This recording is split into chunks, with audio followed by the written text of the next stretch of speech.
The Science of Being Great by Wallace D. Wattles. Chapter 1. Any Person May Become Great. There is a principle of power in every person. By the intelligent use and direction of this principle, man can develop his own mental faculties. Man has an inherent power by which he may grow in whatsoever direction he pleases, and there does not appear to be any limit to the possibilities of his growth. No man has yet become so great in any faculty but that it is possible for someone else to become greater. The possibility is in the original substance from which man is made. Genius is omniscience flowing into man. Genius is more than talent. Talent may merely be one faculty developed out of proportion to other faculties, but genius is the union of man and God in the acts of the soul. Great men are always greater than their deeds. They are in connection with a reserve of the power that is without limit. We do not know where the boundary of the mental powers of man is. We do not even know that there is a boundary. The power of conscious growth is not given to the lower animals. It is man's alone, and may be developed and increased by him. The lower animals can, to a great extent, be trained and developed by man. But man can train and develop himself. He alone has this power, and he has it to an apparently unlimited extent. The purpose of life for man is growth, just as the purpose of life for trees and plants is growth. Trees and plants grow automatically and along fixed lines. Man can grow as he will. Trees and plants can only develop certain possibilities and characteristics. Man can develop any power, which is or has been shown by any person, anywhere. Nothing that is possible in spirit is impossible in flesh and blood. Nothing that man can think is impossible in action. Nothing that man can imagine is impossible of realization. Man is formed for growth, and he is under the necessity of growing. It is essential to his happiness that he should continuously advance. Life without progress becomes unendurable, and the person who ceases from growth must either become imbecile or insane. The greater and more harmonious and well-rounded his growth, the happier man will be. There is no possibility in any man that is not in every man, but if they proceed naturally, not two men will grow into the same thing or be alike. Every man comes into the world with a predisposition to grow along certain lines, and growth is easier for him along those lines than in any other way. This is a wise provision, for it gives endless variety. It is as if a gardener should throw all his bulbs into one basket. To the superficial observer they would look alike, but growth reveals the tremendous difference. So of men and women, they are like a basket of bulbs. One may be a rose, and add brightness and color to some dark corner of the world. One may be a lily, and teach a lesson of love and purity to every eye that sees. One may be a climbing vine, and hide the rugged outlines of some dark rock.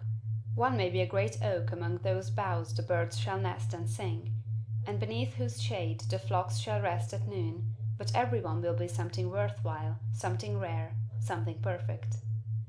There are undreamed of possibilities in the common lives all around us in a large sense. There are no common people. In times of national stress and peril, the cracker-box loafer of the corner store and the village drunkard become heroes and statesmen through the quickening of principle of power within them. There is a genius in every man and woman, waiting to be brought forth. Every village has its great man or woman, someone to whom all go for advice in time of trouble, someone who is instinctively recognized as being great in wisdom and insight. To such a one, the minds of the whole community turn in times of local crisis. He is tacitly recognized as being great. He does small things in a great way. He could do great things as well, if he did but undertake them. So can any man. So can you. The principle of power gives us just what we ask of it. If we only undertake little things, it only gives us power for little things. But if we try to do great things in a great way, it gives us all the power there is. But beware of undertaking great things in a small way. Of that we shall speak farther on. There are two mental attitudes a man may take. One makes him like a football. It has resilience and reacts strongly when force is applied to it, but it originates nothing, it never acts of itself. There is no power within it. Men of this type are controlled by circumstances and environment, their destinies are decided by things external to themselves. The principle of power within them is never really active at all, they never speak or act from within. The other attitude makes man like a flowing spring. Power comes out from the center of him. He has within him a well of water springing up into everlasting life. He radiates force, highest felt by his environment. The principle of power in him is in constant action. He is self-active. He hath life in himself. No greater good can come to any man or woman than to become self-active. All the experiences of life are designed by Providence to force men and women into self-activity, to compel them to cease being creatures of circumstances and master their environment. In his lowest stage, man is the child of chance and circumstance and the slave of fear. His acts are all reactions resulting from the impingement upon him of forces in his environment. He acts only as he is acted upon, he originates nothing. But the lowest savage has within him a principle of power sufficient to master all that he fears, and if he learns this and becomes self-active, he becomes as one of the gods. The awakening of the principle of power in man is the real conversion, the passing from death to life. It is when the dead hear the voice of the Son of Man and come forth and live. It is the resurrection and the life. When it is awakened, man becomes a son of the highest, and all power is given to him in heaven and on earth. Nothing was ever in any man that is not in you. No man ever made more spiritual or mental power than you can attain, or did greater things than you can accomplish. You can become what you want to be. Heredity and opportunity. You are not barred from attaining greatness by heredity. No matter who or what your ancestors may have been, or how unlearned or lowly their station, the upward way is open for you. There is no such thing as inheriting a fixed mental position. No matter how small the mental capital we receive from our parents, it may be increased. No man is born incapable of growth. Heredity counts for something. We are born with subconscious mental tendencies, as for instance, a tendency to melancholy or cowardice, or to ill temper. But all these subconscious tendencies may be overcome. When the real man awakens and comes forth, he can throw them off very easily. Nothing of this kind need keep you down. If you have inherited undesirable mental tendencies, you can eliminate them, and put desirable tendencies in their places. An inherited mental trait is a habit of thought of your father or mother impressed upon your subconscious mind. You can substitute the opposite impression by forming the opposite habit of thought. You can substitute a habit of cheerfulness for a tendency to despondency. You can overcome cowardice or ill temper. Heredity may count for something too, in an inherited conformation of the skull. There is something in phrenology, if not as much as its exponents claim. It is true that the different faculties are localized in the brain, and that the power of a faculty depends upon the number of active brain cells in its area. A faculty whose brain area is large is likely to act with more power than one whose cranial section is small. Hence persons with certain conformations of the skull show talent as musicians, orators, mechanics, and so on. It has been argued from this that a man's cranial formation must, to a great extent, decide his station in life, but this is an error. It has been found that a small brain section, with many fine and active cells, gives as powerful expression to faculty as a larger brain with coarser cells, and it has been found that by turning the principle of power into any section of the brain, with the will and purpose to develop a particular talent, the brain cells may be multiplied indefinitely. Any faculty, power, or talent you possess, no matter how small or rudimentary, may be increased. You can multiply the brain cells in this particular area until it acts as powerfully as you wish. It is true that you can act most easily through those faculties that are now most largely developed. You can do, with the least effort, the things which come naturally, but it is also true that if you make the necessary effort you can develop any talent. You can do what you desire to do, and become what you want to be. When you fix upon some ideal, and proceed as hereinafter directed, all the power of your being is turned into the faculties required in the realization of that ideal. More blood and nerve force go to the corresponding sections of the brain, and the cells are quickened, increased, and multiplied in number. The proper use of the mind of man will build a brain capable of doing what the mind wants to do. The brain does not make the man makes the brain. Your place in life is not fixed by heredity, nor are you condemned to the lower levels by circumstances or lack of opportunity. The principle of power in man is sufficient for all the requirements of his soul. No possible combination of circumstances can keep him down, if he makes his personal attitude right and determines to rise. The power which formed man and purposed him for growth also controls the circumstances of society, industry, and government. And this power is never divided against itself. The power which is in you is in the things around you, and when you begin to move forward, the things will arrange themselves for your advantage, as described in later chapters of this book. Man was formed for growth, and all things external were designed to promote his growth.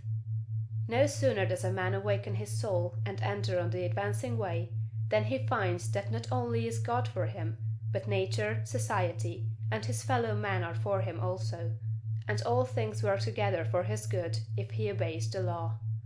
Poverty is no bar to greatness, for poverty can always be removed. Martin Luther, as a child, sang in the streets for bread. Linnaeus, the naturalist, had only $40 with which to educate himself. He mended his own shoes, and often had to beg meals from his friends. Hugh Miller, apprenticed to a stonemason, began to study geology in a quarry. George Stephenson, inventor of the locomotive engine, and one of the greatest of civil engineers, was a coal miner, working in a mine, when he awakened and began to think.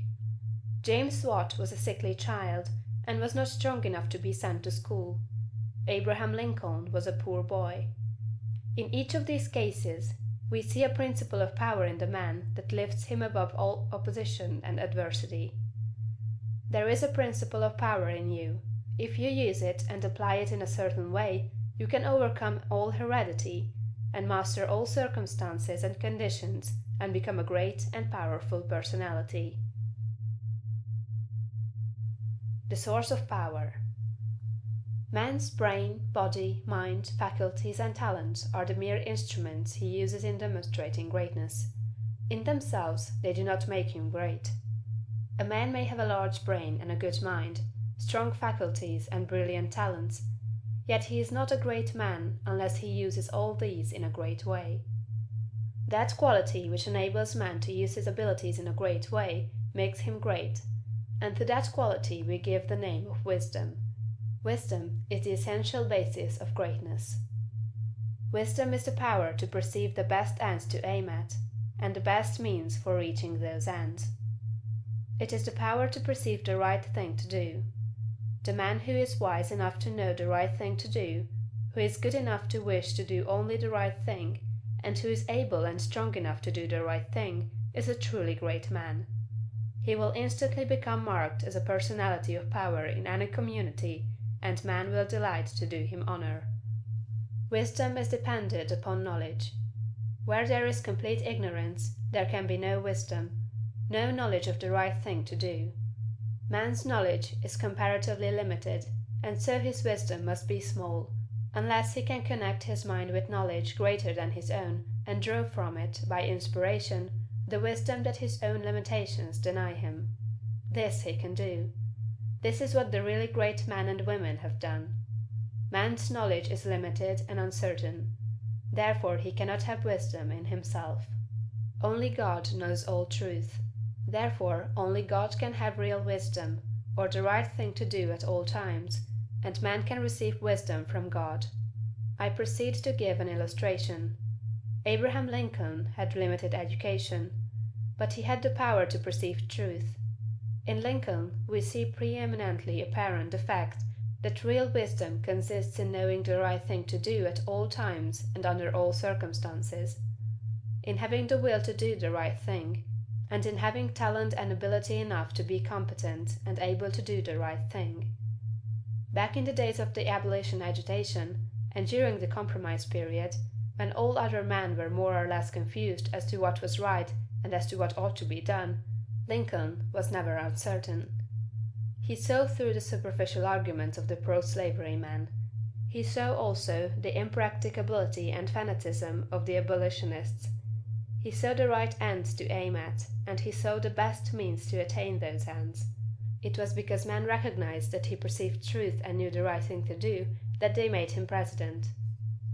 Any man who develops the power to perceive truth, and who can show that he always knows the right thing to do and that he can be trusted to do the right thing, will be honored and advanced.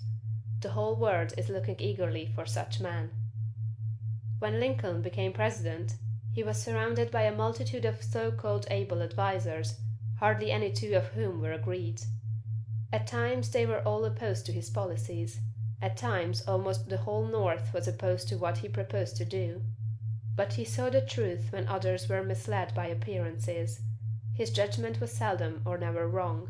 He was at once the ablest statesman and the best soldier of the period.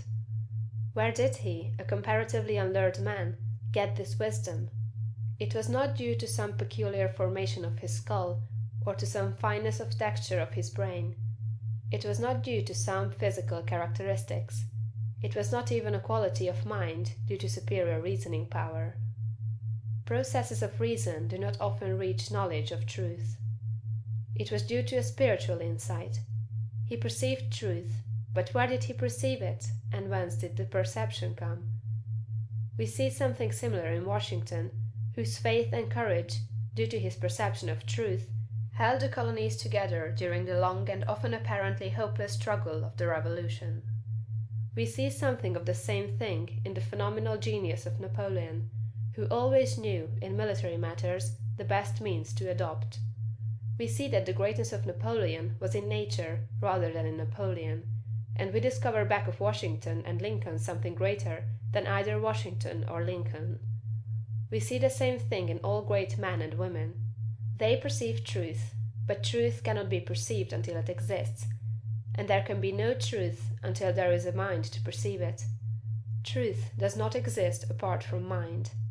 Washington and Lincoln were in touch and communication with a mind that knew all knowledge and contained all truth. The same is true for all who manifest wisdom. Wisdom is obtained by reading the mind of God. End of chapter 3. The mind of God. There is a cosmic intelligence that is in all things and through all things. This is the one real substance. From it all things proceed. It is intelligent substance or mind stuff. It is God. Where there is no substance, there can be no intelligence, for where there is no substance, there is nothing. Where there is thought, there must be a substance which thinks. Thought cannot be a function, for function is motion, and it is inconceivable that mere motion should think.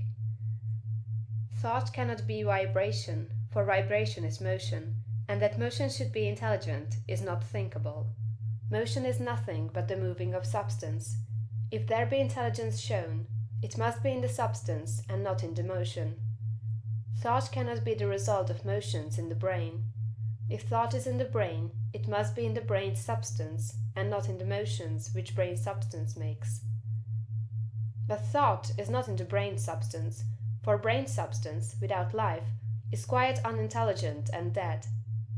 Thought is in the life principle that animates the brain, in the spirit substance, which is the real man. The brain does not think. The man thinks, and expresses his thought through the brain. There is a spirit substance that thinks. Just as the spirit substance of man permeates his body, and thinks and knows in the body, so the original spirit substance, God, permeates all nature and thinks and knows in nature. Nature is as intelligent as man, and knows more than man. Nature knows all things. The all mind has been in touch with all things from the beginning, and it contains all knowledge. Man's experience covers a few things, and these things man knows. But God's experience covers all the things that have happened since the creation, from the wreck of a planet or the passing of a comet to the fall of a sparrow. All that is and all that has been are present in the intelligence that is wrapped about us and enfolds us and presses upon us from every side. All the encyclopedias men have written are but trivial affairs compared to the vast knowledge held by the mind in which men live, move, and have their being. The truth men perceive by inspiration are thoughts held in this mind. If they were not thoughts, man could not perceive them, for they would have no existence, and they could not exist as thoughts unless there is a mind for them to exist in, and the mind can be nothing else than a substance which thinks. Man is thinking substance, a portion of the cosmic substance. But man is limited, while the cosmic intelligence from which he sprang, which Jesus calls the Father, is unlimited.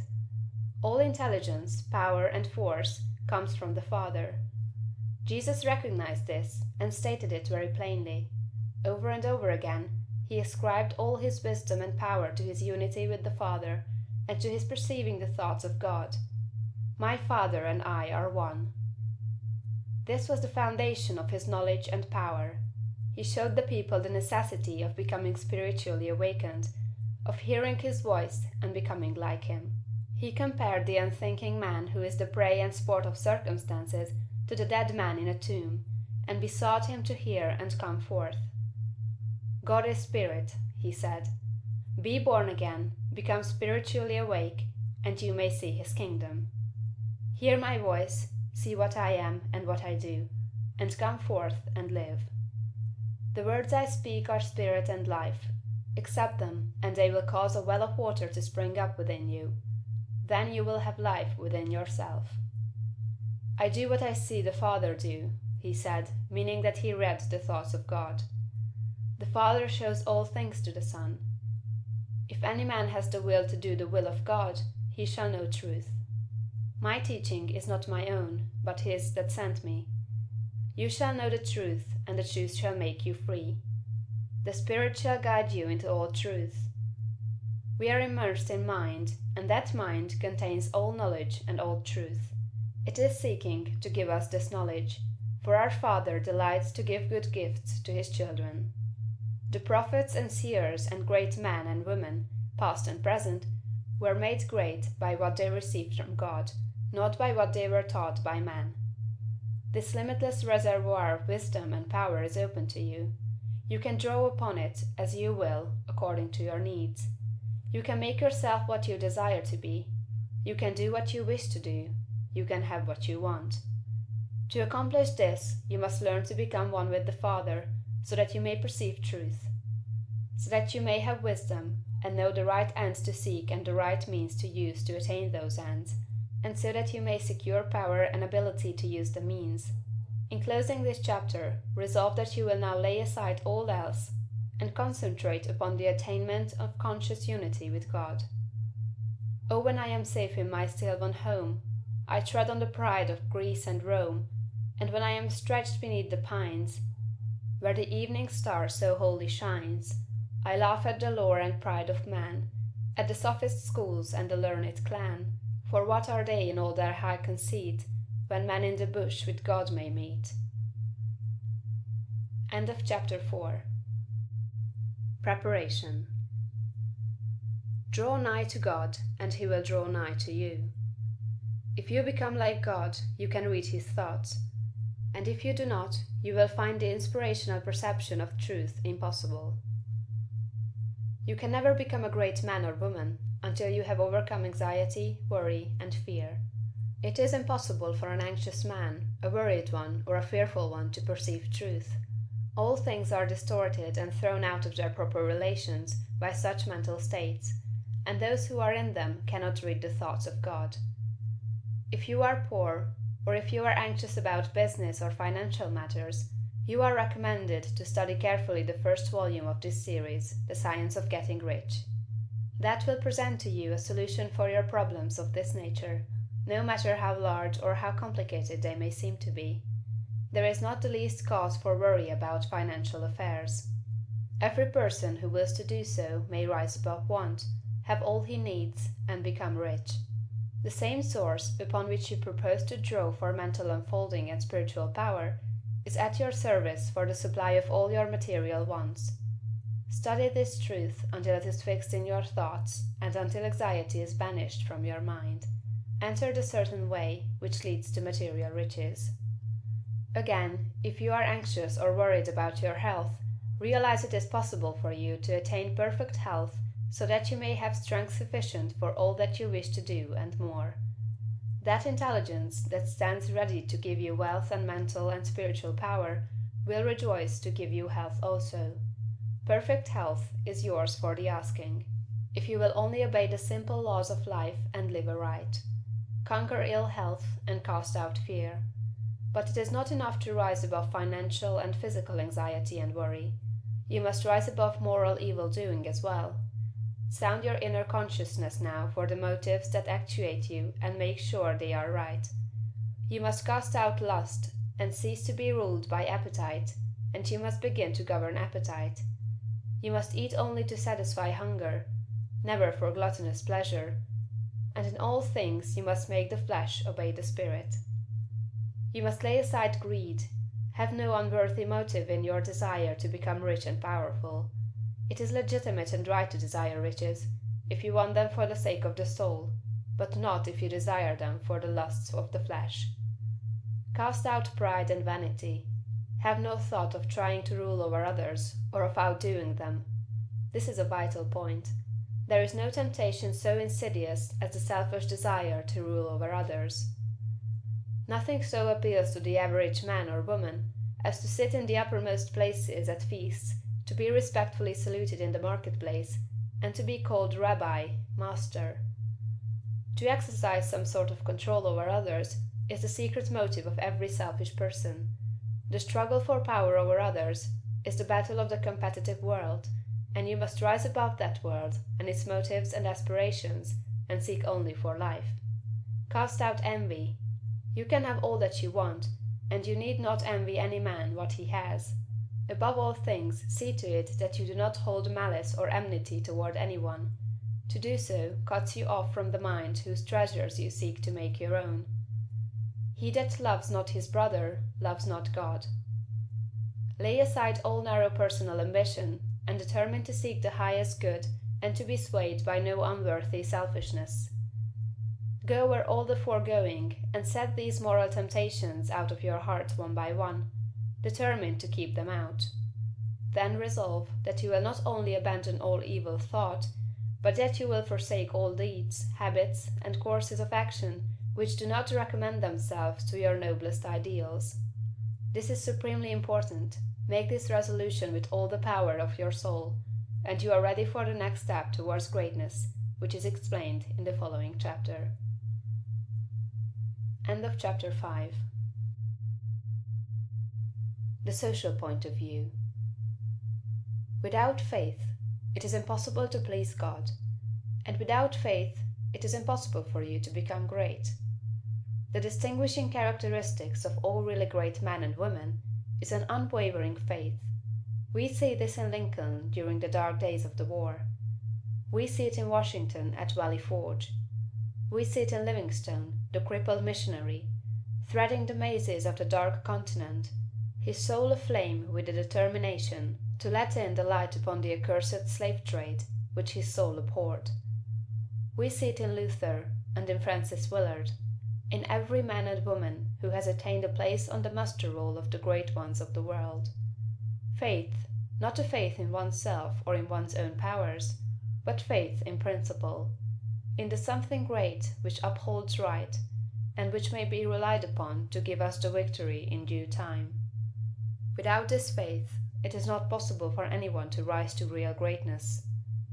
The man who has no faith in principle will always be a small man. Whether you have this faith or not depends upon your point of view. You must learn to see the world as being produced by evolution, as a something that is evolving and becoming, not as a finished work. Millions of years ago, God worked with very low and crude forms of life. low and crude, yet each perfect after its kind.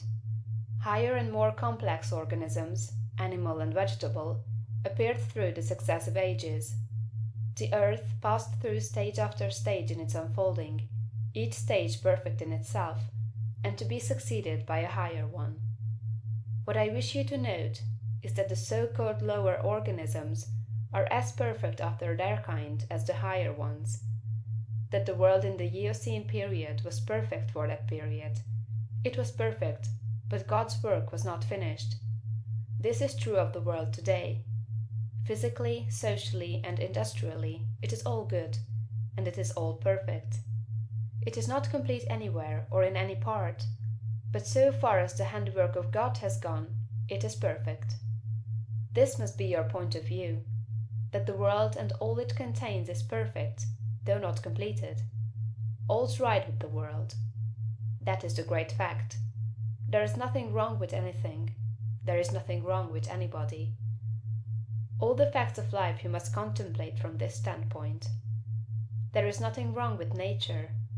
Nature is a great advancing presence, working beneficently for the happiness of all. All things in nature are good. She has no evil. She is not completed, for creation is still unfinished, but she is going on to give to man even more bountifully than she has given to him in the past. Nature is a partial expression of God, and God is love. She is perfect, but not complete. So it is of human society and government. What though there are trusts and combinations of capital and strikes and lockouts and so on, all these things are part of the forward movement. They are incidental to the evolutionary process of completing society. When it is complete, there will be harmony. But it cannot be completed without them. J.P. Morgan is as necessary to the coming social order as the strange animals of the age of reptiles were to the life of the succeeding period, and just as these animals were perfect after their kind, so Morgan is perfect after his kind. Behold, it is all very good. See government and industry as being perfect now, and as advancing rapidly toward being complete. Then you will understand that there is nothing to fear, no cause for anxiety, nothing to worry about. Never complain of any of these things. They are perfect. This is the very best possible word for the stage of development man has reached. This will sound like rank folly to many, perhaps to most people. What, they will say, are not child labor and the exploitation of men and women in filthy and unsanitary factories evil things? Aren't saloons evil? Do you mean to say that we shall accept all these and call them good? Child labor and similar things are no more evil than the way of living and the habits and practices of the cave dweller were evil. His ways were those of the savage stage of man's growth, and for that stage they were perfect. Our industrial practices are those of the savage stage of industrial development, and they are also perfect. Nothing better is possible until we cease to be mental savages in industry and business, and become men and women. This can only come about by the rise of the whole race to a higher viewpoint. And this can only come about by the rise of such individuals here and there as are ready for the higher viewpoint. The cure for all this inharmoniousness lies not with the masters or employers, but with the workers themselves. Whenever they reach a higher viewpoint, whenever they shall desire to do so, they can establish complete brotherhood and harmony in industry. They have the numbers and the power. They are getting now what they desire. Whenever they desire more in the way of a higher, purer, more harmonious life, they will receive more.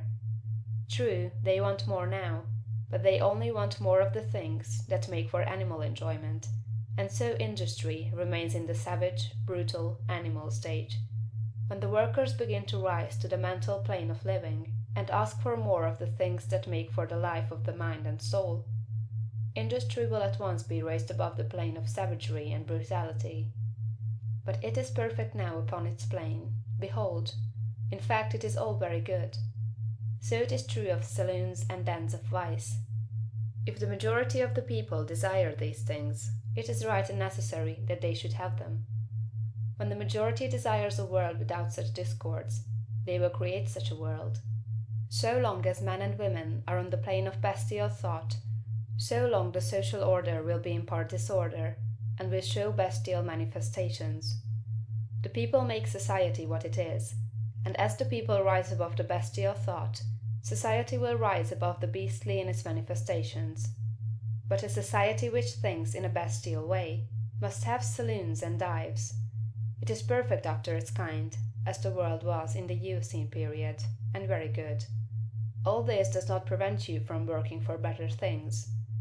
You can work to complete an unfinished society, instead of to renovate a decaying one. And you can work with a better heart and a more hopeful spirit. It will make an immense difference with your faith and spirit, whether you look upon civilization as a good thing that is becoming better, or as a bad and evil thing that is decaying. One viewpoint gives you an advancing and expanding mind, and the other gives you a descending and decreasing mind. One viewpoint will make you grow greater, and the other will inevitably cause you to grow smaller. One will enable you to work for the eternal things, to do large works in a great way toward the completing of all that is incomplete and inharmonious, and the other will make you a mere patchwork reformer, working almost without hope to save a few lost souls from what you will grow to consider a lost and doomed world. So you see it makes a vast difference to you, this matter of the social viewpoint. All's right with the world. Nothing can possibly be wrong but my personal attitude, and I will make that right. I will see the facts of nature and all the events, circumstances, and conditions of society, politics, government, and industry from the highest viewpoint. It is all perfect, though incomplete. It is all the handiwork of God. Behold, it is all very good. End of chapter 6. The individual point of view. Important as the matter of your point of view for the facts of social life is, it is of less moment than your viewpoint for your fellow men, for your acquaintances, friends, relatives, your immediate family, and most of all, yourself. You must learn not to look upon the world as a lost and decaying thing, but as a something perfect and glorious, which is going on to a most beautiful completeness. And you must learn to see men and women not as lost and accursed things, but as perfect beings advancing to become complete. There are no bad or evil people. An engine, which is on the rails pulling a heavy train, is perfect after its kind, and it is good. The power of steam, which drives it, is good. Let a broken rail throw the engine into the ditch, and it does not become bad or evil by being so displaced. It is a perfectly good engine, but off the track. The power of steam that drives it into the ditch and wrecks it is not evil, but a perfectly good power. So that which is misplaced, or applied in an incomplete or partial way, is not evil. There are no evil people. There are perfectly good people who are off the track, but they do not need condemnation or punishment. They only need to get upon the rails again. That which is undeveloped or incomplete often appears to us as evil, because of the way we have trained ourselves to think. The root of a bulb that shall produce a white lily is an unsightly thing. One might look upon it with disgust. But how foolish we should be to condemn the bulb for its appearance when we know the lily is within it. The root is perfect after its kind. It is a perfect but incomplete lily, and so we must learn to look upon every man and woman, no matter how unlovely in outward manifestation. They are perfect in their stage of being, and they are becoming complete. Behold, it is all very good. Once we come into a comprehension of this fact, and arrive at this point of view, we lose all desire to find fault with people, to judge them, criticize them, or condemn them. We no longer work as those who are saving lost souls, but as those who are among the angels, working out the completion of a glorious heaven. We are born of the Spirit, and we see the kingdom of God. We no longer see man as trees walking, but our vision is complete. We have nothing but good words to say. It is all good, a great and glorious humanity coming to completeness. And in our association with man, this puts us into an expansive and enlarging attitude of mind. We see them as great beings, and we begin to deal with them and their affairs in a great way. But if we fall to the other point of view, and see a lost and degenerate race, we shrink into the contracting mind, and our dealings with men and their affairs will be in a small and contracted way. Remember to hold steadily to this point of view. If you do, you cannot fail to begin at once to deal with your acquaintances and neighbors and with your own family as a great personality deals with men. This same viewpoint must be the one from which you regard yourself. You must always see yourself as a great advancing soul. Learn to say, "There is that in me of which I am made, which knows no imperfection, weakness, or sickness. The world is incomplete, but God in my own consciousness is both perfect and complete. Nothing can be wrong but my own personal attitude, and my own personal attitude can be wrong only when I disobey that which is within. I am a perfect manifestation of God, so far as I have gone, and I will press on to be complete. I will trust and not be afraid." When you are able to say this understandingly, you will have lost all fear, and you will be far advanced upon the road to the development of a great and powerful personality. End of chapter 7. Consecration. Having attained to the viewpoint that puts you into the right relations with the world and with your fellow men, the next step is consecration, and consecration in its true sense simply means obedience to the soul. You have that within you, that which is always impelling you toward the upward and advancing way, and that impelling something is the divine principle of power. You must obey it without question. No one will deny the statement that if you are to be great, the greatness must be a manifestation of something within. Nor can you question that this something must be the very greatest and highest that is within. It is not the mind, or the intellect, or the reason. You cannot be great if you go no farther back for principle than to your reasoning power. Reason knows neither principle nor morality. Your reason is like a lawyer, in that it will argue for either side.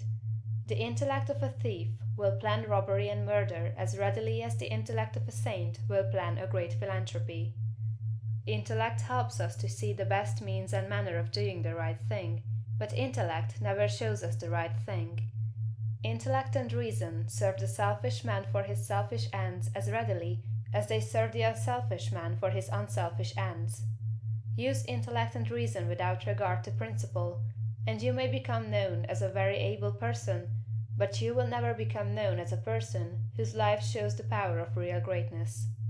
There is too much training of the intellect and reasoning powers, and too little training in obedience to the soul. This is the only thing that can be wrong with your personal attitude, when it fails to be one of obedience to the principle of power. By going back to your own center, you can always find the pure idea of right for every relationship. To be great and to have power, it is only necessary to confirm your life to the pure idea as you find it in the great within. Every compromise on this point is made at the expense of a loss of power. This you must remember.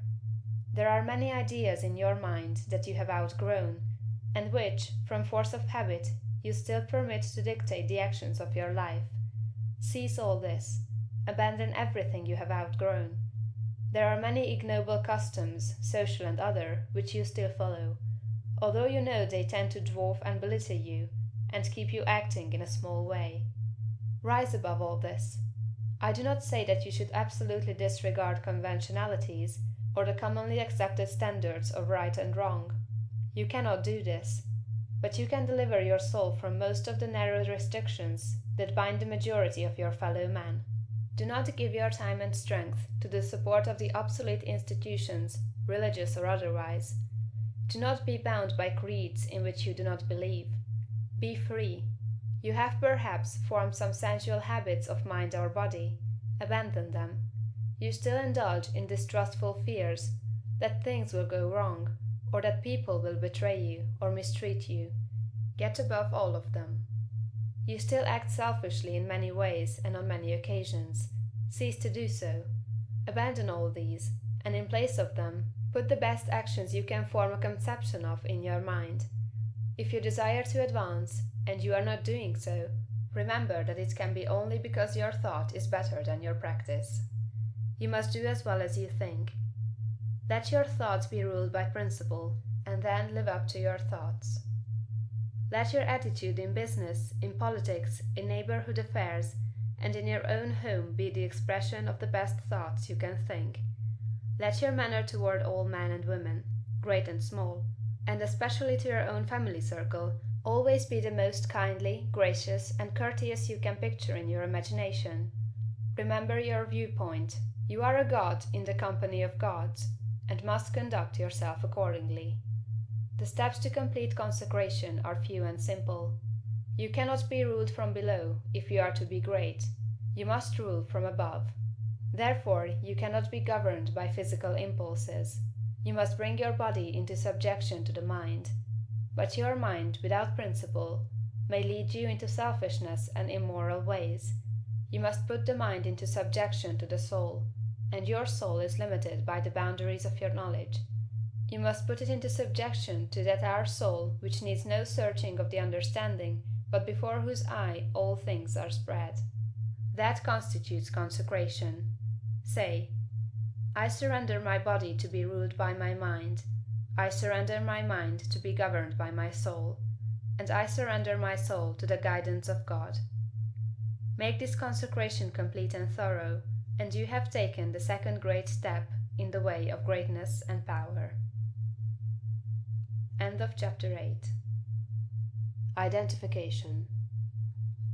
Having recognized God as the advancing presence in nature, society, and your fellow man, and harmonized yourself with all these, and having consecrated yourself to that within you which impels you toward the greatest and the highest, the next step is to become aware of and recognize fully the fact that the principle of power within you is God Himself. You must consciously identify yourself with the highest. This is not some false or untrue position to be assumed. It is a fact to be recognized. You are already one with God. You want to become consciously aware of it. There is one substance, the source of all things, and this substance has within itself the power that creates all things. All power is inherent in it. This substance is conscious and thinks. It works with perfect understanding and intelligence. You know that it is so, because you know that substance exists, and that consciousness exists, and that it must be substance that is conscious. Man is conscious and thinks. Man is substance. He must be substance, else he is nothing and does not exist at all. If man is substance and thinks, and is conscious, then he is conscious substance. It is not conceivable that there should be more than one conscious substance. So man is the original substance, the source of all life and power, embodied in a physical form. Man cannot be something different from God. Intelligence is one and the same everywhere, and must be everywhere an attribute of the same substance. There cannot be one kind of intelligence in God and another kind of intelligence in man. Intelligence can only be in intelligent substance, and intelligent substance is God. Man is of one and the same stock with God, and so all the talents, powers, and possibilities that are in God are in man, not just in a few exceptional men, but in everyone. All power is given to man, in heaven and on earth. Is it not written, Ye are gods? The principle of power in man is man himself, and man himself is God. But while man is original substance, and has within him all power and possibilities, his consciousness is limited. He does not know all there is to know, and so he is liable to error and mistake. To save himself from these, he must unite his mind to that outside him which does know all. He must become consciously one with God. There is a mind surrounding him on every side, closer than breathing, nearer than hands and feet, and in this mind is the memory of all that has ever happened, from the greatest convulsions of nature in prehistoric days to the fall of a sparrow in this present time, and all that is in existence now as well. Held in this mind is the great purpose that is behind all nature, so it knows what is going to be. Man is surrounded by a mind that knows all there is to know, past, present, and to come. Everything that men have said or done or written is present there. Man is of the same one identical stuff with this mind. He proceeded from it. and he can so identify himself with it that he may know what it knows. "My Father is greater than I," said Jesus. "I come from him. I and my Father are one. He shows the Son all things. The Spirit shall guide you into all truth." Your identification of yourself with the infinite must be accomplished by conscious recognition on your part. Recognizing it as a fact, that there is only God, and that all intelligence is in the one substance, you must affirm somewhat after this wise: There is only one, and that one is everywhere. I surrender myself to conscious unity with the highest. Not I, but the Father. I will to be one with the Supreme, and to lead the divine life. I am one with infinite consciousness. There is but one mind, and I am that mind. I that speak unto you am He. If you have been thorough in the work as outlined in the preceding chapters, if you have attained to the true viewpoint, and if your consecration is complete, you will not find conscious identification hard to attain, and once it is attained, the power you seek is yours, for you have made yourself one with all the power there is. End of chapter 9. Idealization. You are a thinking center in original substance, and the thoughts of original substance have creative power. Whatever is formed in its thought, and held as a thought form, must come into existence as a visible and so-called material form, and a thought form held in thinking substance is a reality. It is a real thing, whether it has yet become visible to mortal eye or not. This is a fact that you should impress upon your understanding, that a thought held in thinking substance is a real thing, a form, and has actual existence, although it is not visible to you. You internally take the form in which you think of yourself, and you surround yourself with the invisible forms of those things with which you associate in your thoughts.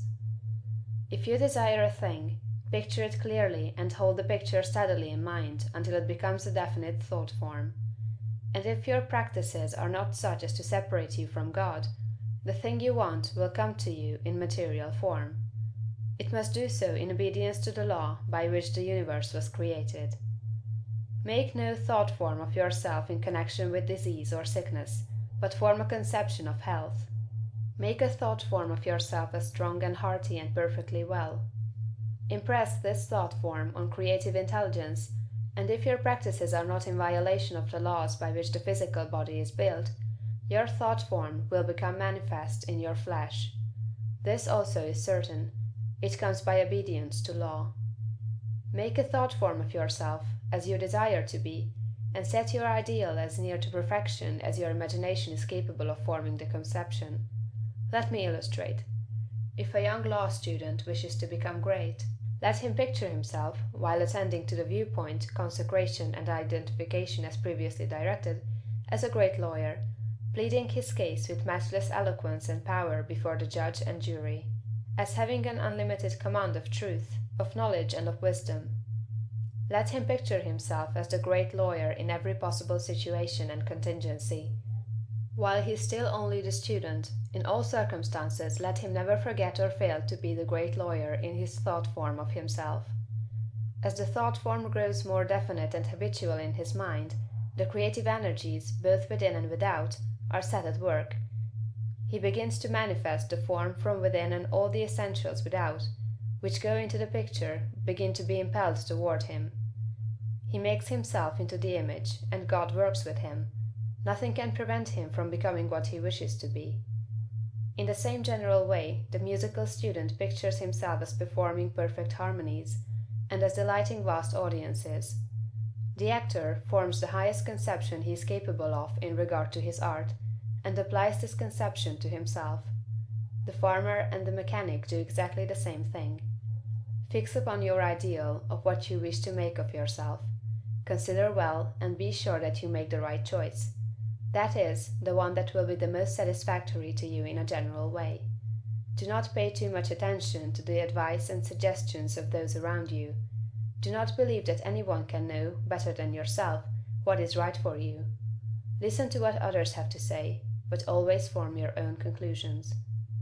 Do not let other people decide what you are to be. Be what you feel that you want to be. Do not be misled by a false notion of obligation or duty. You can owe no possible obligation or duty to others that should prevent you from making the most of yourself. Be true to yourself, and you cannot then be false to any man. When you have fully decided what thing you want to be, form the highest conception of that thing that you are capable of imagining, and make that conception a thought form. Hold that thought form as a fact, as the real truth about yourself, and believe in it. Close your ears to all adverse suggestions. Never mind if people call you a fool or a dreamer. Dream on. Remember that Bonaparte, the half-starved lieutenant, always saw himself as the general of armies and the master of France, and he became in outward realization what he held himself to be in mind. So likewise will you. Attend carefully to all that has been said in the preceding chapters, and act as directed in the following ones, and you will become what you want to be. End of chapter 10. Realization. If you were to stop with the close of the last chapter, however, you would never become great. You would be indeed a mere dreamer of dreams, a castle builder. Too many do stop there. They do not understand the necessity for present action in realizing the vision and bringing the thought form into manifestation. Two things are necessary. Firstly, the making of the thought form, and secondly, the actual appropriation to yourself of all that goes into and around the thought form. We have discussed the first, now we will proceed to give directions for the second. When you have made your thought form, you are already, in your interior, what you want to be. Next, you must become externally what you want to be. You are already great within, but you are not yet doing the great things without.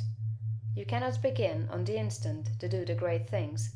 You cannot be before the world the great actor or lawyer or musician or personality you know yourself to be. No one will entrust great things to you as yet, for you have not made yourself known. But you can always begin to do small things in a great way. Here lies the whole secret. You can begin to be great today in your own home, in your store or office, on the street, everywhere. You can begin to make yourself known as great, and you can do this by doing everything you do in a great way. You must put the whole power of your great soul into every act, however small or commonplace, and so reveal to your family, your friends and neighbors what you really are. Do not brag or boast of yourself. Do not go about telling people what a great personage you are. Simply live in a great way.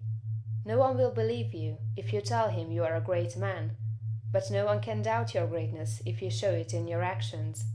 In your domestic circle, be so just, so generous, so courteous and kindly, that your family, your wife, husband, children, brothers and sisters shall know that you are a great and noble soul. In all your relations with men be great, just, generous, courteous and kindly. The great are never otherwise. This is your attitude.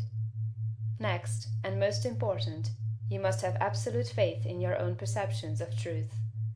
Never act in haste or hurry. Be deliberate in everything. Wait until you feel that you know the true way. And when you do feel that you know the true way, be guided by your own faith, though the entire world shall disagree with you. If you do not believe what God tells you in little things, you will never draw upon his wisdom and knowledge in larger things. When you feel deeply that a certain act is the right act, do it and have perfect faith that the consequences will be good. When you are deeply impressed that a certain thing is true, no matter what the appearances to the contrary may be, accept that thing as true and act accordingly. The one way to develop a perception of truth in large things is to trust absolutely to your present perception of truth in small things. Remember that you are seeking to develop this very power or faculty, the perception of truth. You are learning to read the thoughts of God. Nothing is great and nothing is small in the sight of omnipotence. He holds the sun in its place, but he also notes a sparrow's fall, and numbers the hairs of your head. God is as much interested in the little matters of everyday life as he is in the affairs of nations. You can perceive truth about family and neighborhood affairs, as well as about matters of statecraft. And the way to begin is to have perfect faith in the truth in these small matters, as it is revealed to you from day to day. When you feel deeply impelled to take a course that seems contrary to all reason and worldly judgment, take that course. Listen to the suggestions and advice of others, but always do what you feel deeply in the within to be the true thing to do. Rely with absolute faith, at all times, on your own perception of truth, but be sure that you listen to God, that you do not act in haste, fear, or anxiety. Rely upon your perception of truth in all the facts and circumstances of life. If you feel deeply that a certain man will be in a certain place on a certain day, go there with perfect faith to meet him. He will be there, no matter how unlikely it may seem. If you feel sure that certain people are making certain combinations, or doing certain things, act in the faith that they are doing those things. If you feel sure of the truth of any circumstance or happening, near or distant, past, present, or to come, trust in your perception. You may make occasional mistakes at first, because of your imperfect understanding of the within, but you will soon be guided almost invariably right. Soon your family and friends will begin to defer more and more to your judgment, and to be guided by you. Soon your neighbors and townsmen will be coming to you for counsel and advice. Soon you will be recognized as one who is great in small things, and you will be called upon more and more to take charge of larger things. All that is necessary is to be guided absolutely in all things by your inner light, your perception of truth.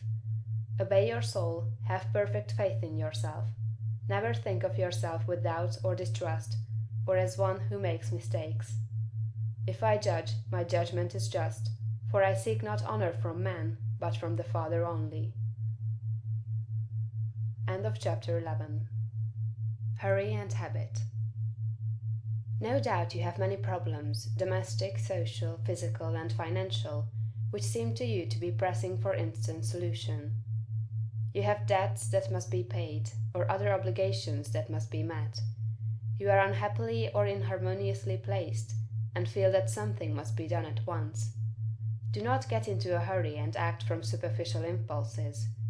You can trust God for the solution of all your personal riddles. There is no hurry. There is only God, and all is well with the world. There is an invincible power in you, and the same power is in the things you want. It is bringing them to you, and bringing you to them. This is a thought that you must grasp, and hold continuously that the same intelligence that is in you is in the things you desire. They are impelled toward you as strongly and decidedly as your desire impels you toward them.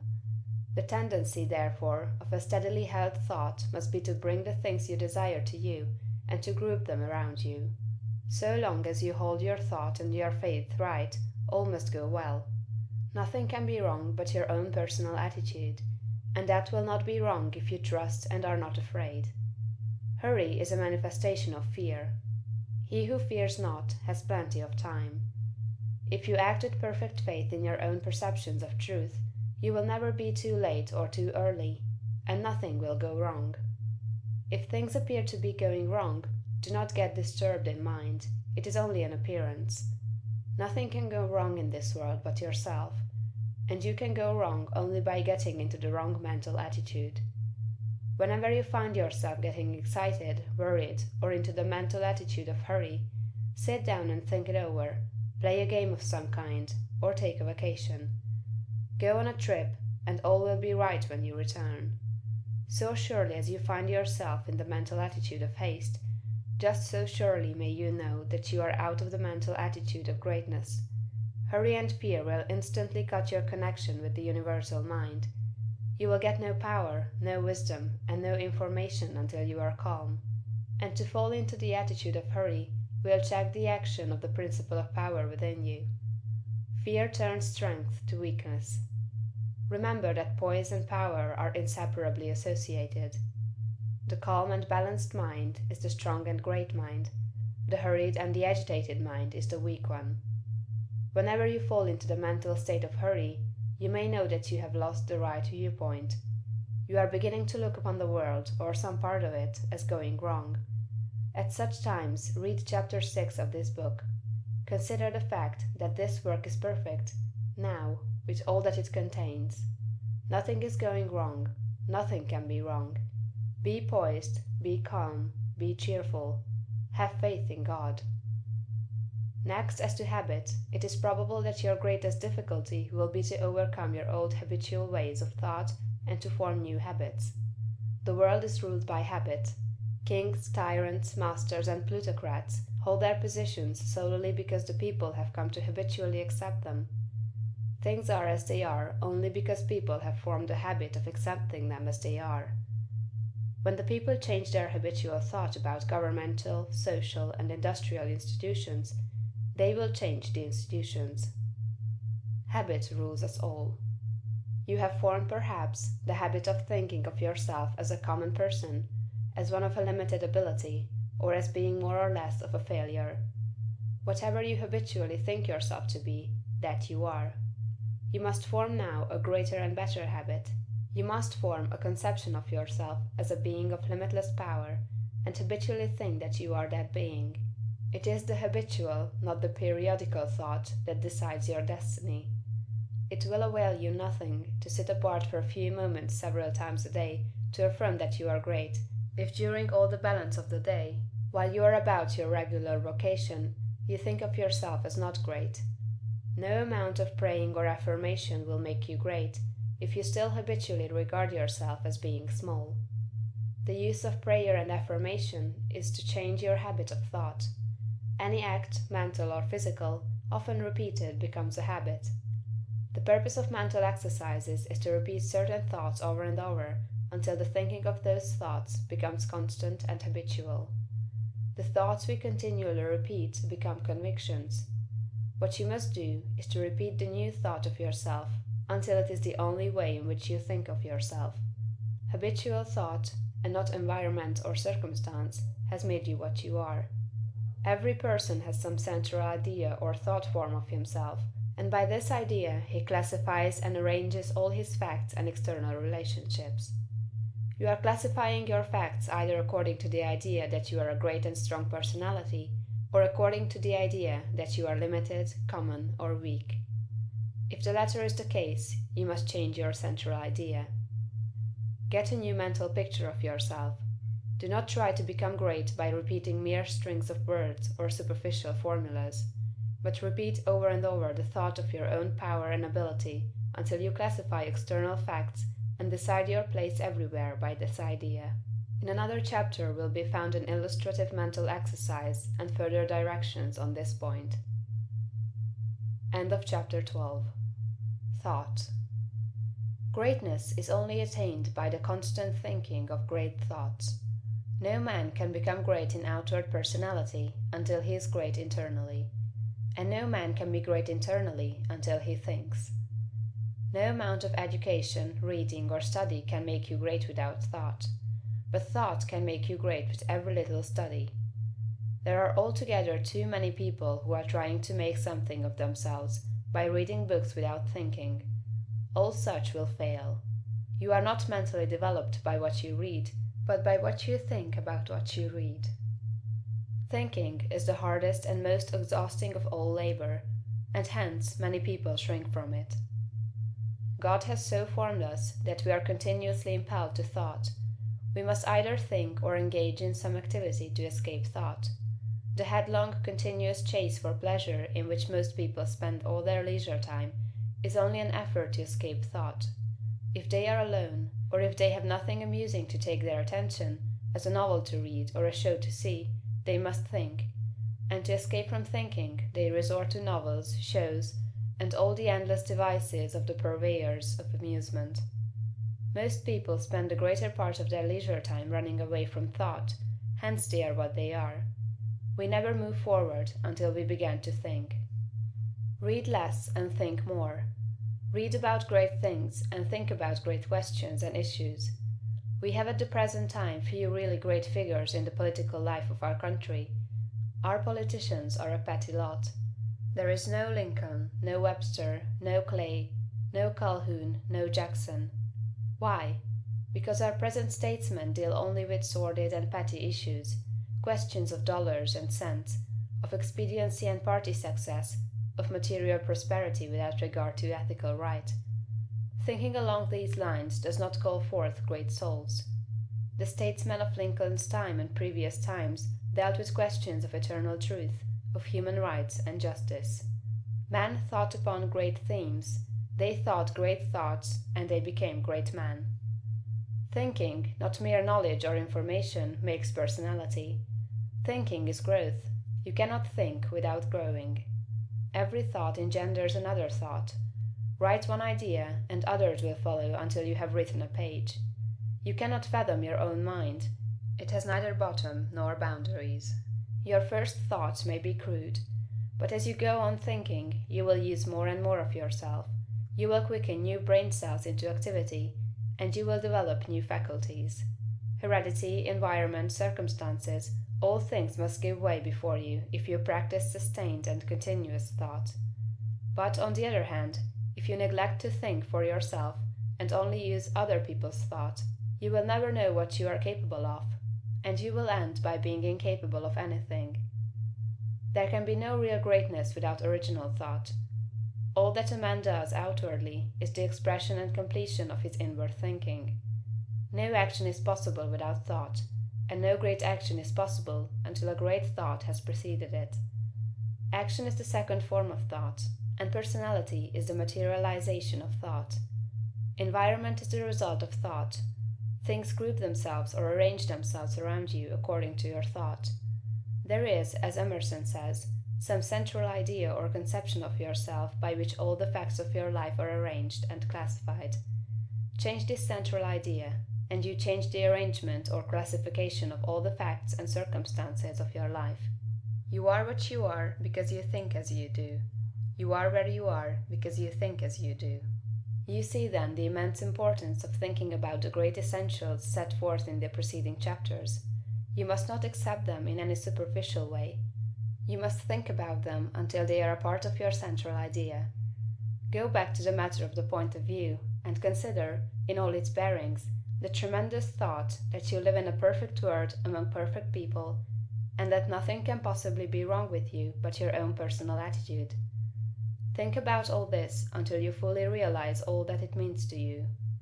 Consider that this is God's world, and that it is the best of all possible worlds, that He has brought it thus far toward completion by the processes of organic, social, and industrial evolution, and that it is going on to greater completeness and harmony.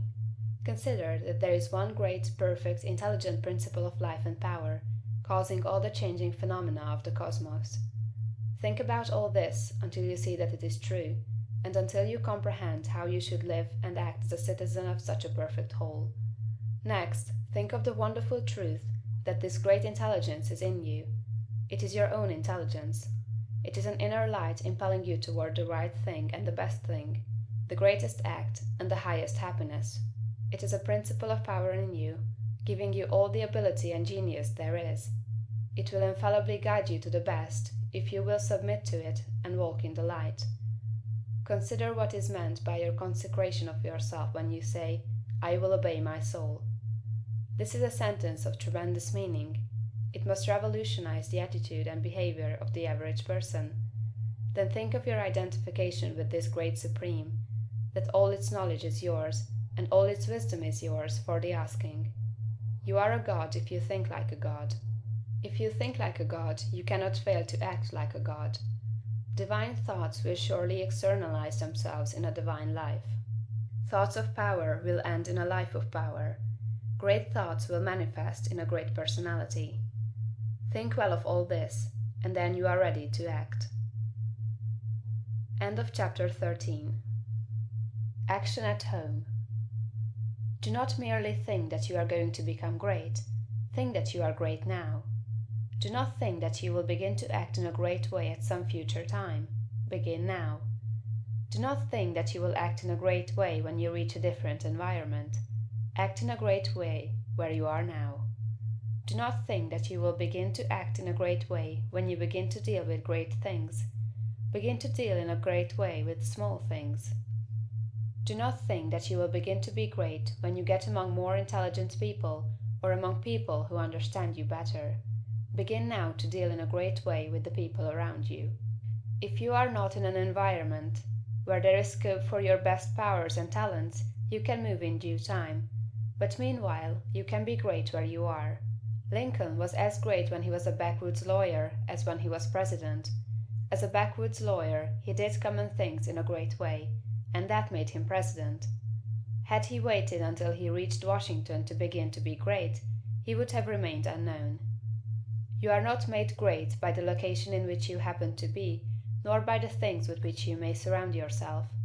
You are not made great by what you receive from others, and you can never manifest greatness so long as you depend on others. You will manifest greatness only when you begin to stand alone. Dismiss all thought of reliance on externals, whether things, books, or people. As Emerson said, Shakespeare will never be made by the study of Shakespeare. Shakespeare will be made by the thinking of Shakespearean thoughts. Never mind how the people around you, including those of your own household, may treat you. That has nothing at all to do with your being great. That is, it cannot hinder you from being great. People may neglect you, and be unthankful and unkind in their attitude toward you. Does that prevent you from being great in your manner and attitude toward them? Your Father, said Jesus, is kind to the unthankful and the evil. Would God be great if he should go away and sulk because people were unthankful and did not appreciate him? Treat the unthankful and the evil in a great and perfectly kind way, just as God does. Do not talk about your greatness. You are really, in essential nature, no greater than those around you. You may have entered upon a way of living and thinking which they have not yet found, but they are perfect on their own plane of thought and action. You are entitled to no special honor or consideration for your greatness.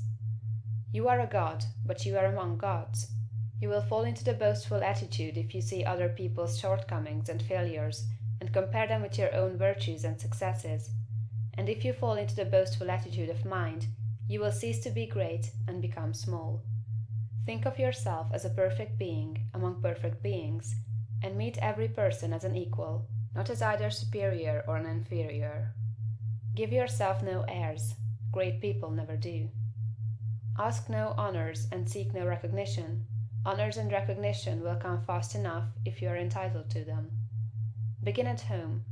It is a great person who can always be poised, assured, calm, and perfectly kind and considerate at home. If your manner and attitude in your own family are always the best you can think of, you will soon become the one on whom all the others will rely. You will be a tower of strength, and a support in time of trouble. You will be loved and appreciated. At the same time, do not make the mistake of throwing yourself away in the service of others.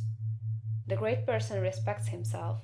He serves and helps, but he is never slavishly servile. You cannot help your family by being a slave to them, or by doing for them those things that by right they should do for themselves. You do a person an injury when you wait on him too much. The selfish and exacting are a great deal better off if their exactions are denied. The ideal world is not one where there are a lot of people being waited on by other people. It is a world where everybody waits on himself. Meet all demands, selfish and otherwise, with perfect kindness and consideration. But do not allow yourself to be made a slave to the whims, caprices, exactions, or slavish desires of any member of your family.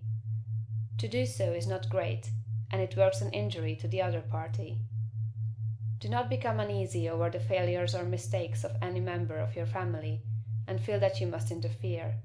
Do not be disturbed if others seem to be going wrong, and feel that you must step in and set them right. Remember that every person is perfect on his own plane. You cannot improve on the work of God. Do not meddle with the personal habits and practices of others, though they are your nearest and dearest. These things are none of your business. Nothing can be wrong but your own personal attitude. Make that right, and you will know that all else is right. You are a truly great soul when you can live with those who do things that you do not do, and yet refrain from either criticism or interference. Do the things that are right for you to do, and believe that every member of your family is doing the things that are right for him.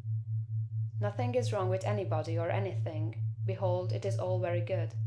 Do not be enslaved by anyone else, but be just as careful that you do not enslave anyone else to your own notions of what is right. Think, and think deeply and continuously. Be perfect in your kindness and consideration. Let your attitude be that of a god among gods, and not that of a god among inferior beings. This is the way to be great in your own home. End of chapter 14. Action abroad. The rules that apply to your action at home must apply to your action everywhere. Never forget for an instant that this is a perfect world and that you are a god among gods. You are as great as the greatest, but all are your equals. Rely absolutely on your perception of truth. Trust to the inner light rather than to reason, but be sure that your perception comes from the inner light. Act in poise and calmness. Be still and attend on God.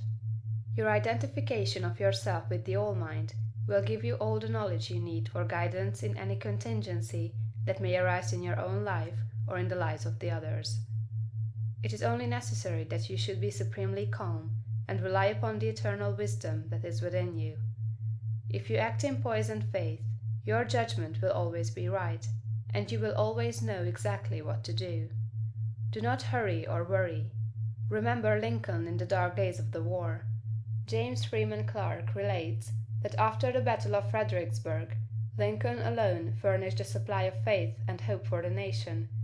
Hundreds of leading men from all parts of the country went sadly into his room and came out cheerful and hopeful.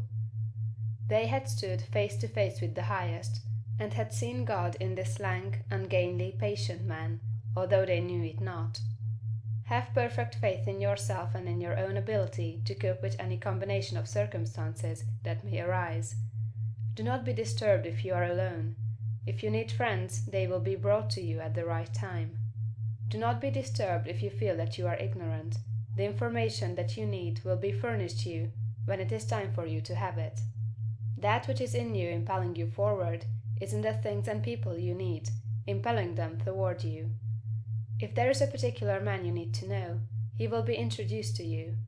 If there is a particular book you need to read, it will be placed in your hands at the right time.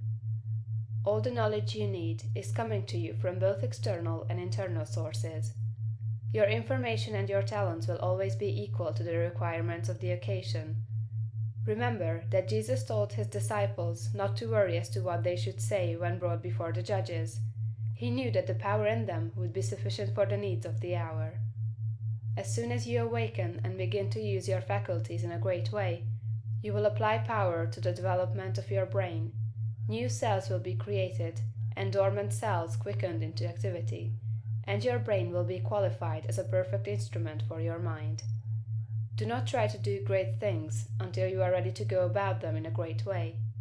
If you undertake to deal with great matters in a small way, that is, from a low viewpoint, or with incomplete consecration and wavering faith and courage, you will fail. Do not be in a hurry to get to the great things. Doing great things will not make you great, but becoming great will certainly lead you to the doing of great things. Begin to be great where you are, and in the things you do every day. Do not be in haste to be found out or recognized as a great personality. Do not be disappointed if men do not nominate you for office within a month after you begin to practice what you read in this book. Great people never seek for recognition or applause. They are not great because they want to be paid for being so. Greatness is reward enough for itself. The joy of being something and of knowing that you are advancing is the greatest of all joys possible to man. If you begin in your own family, as described in the preceding chapter, and then assume the same mental attitude with your neighbors, friends, and those you meet in business, you will soon find that people are beginning to depend on you.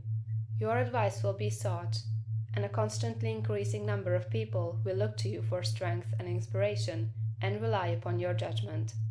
Here, as in the home, you must avoid meddling with other people's affairs. Help all who come to you, but do not go about officiously endeavoring to set other people right. Mind your own business. It is no part of your mission in life to correct people's morals, habits, or practices. Lead a great life, doing all things with a great spirit and in a great way. Give to him that asks of you as freely as you have received, but do not force your help or your opinions upon any man. If your neighbor wishes to smoke or drink, it is his business. It is none of yours until he consults you about it.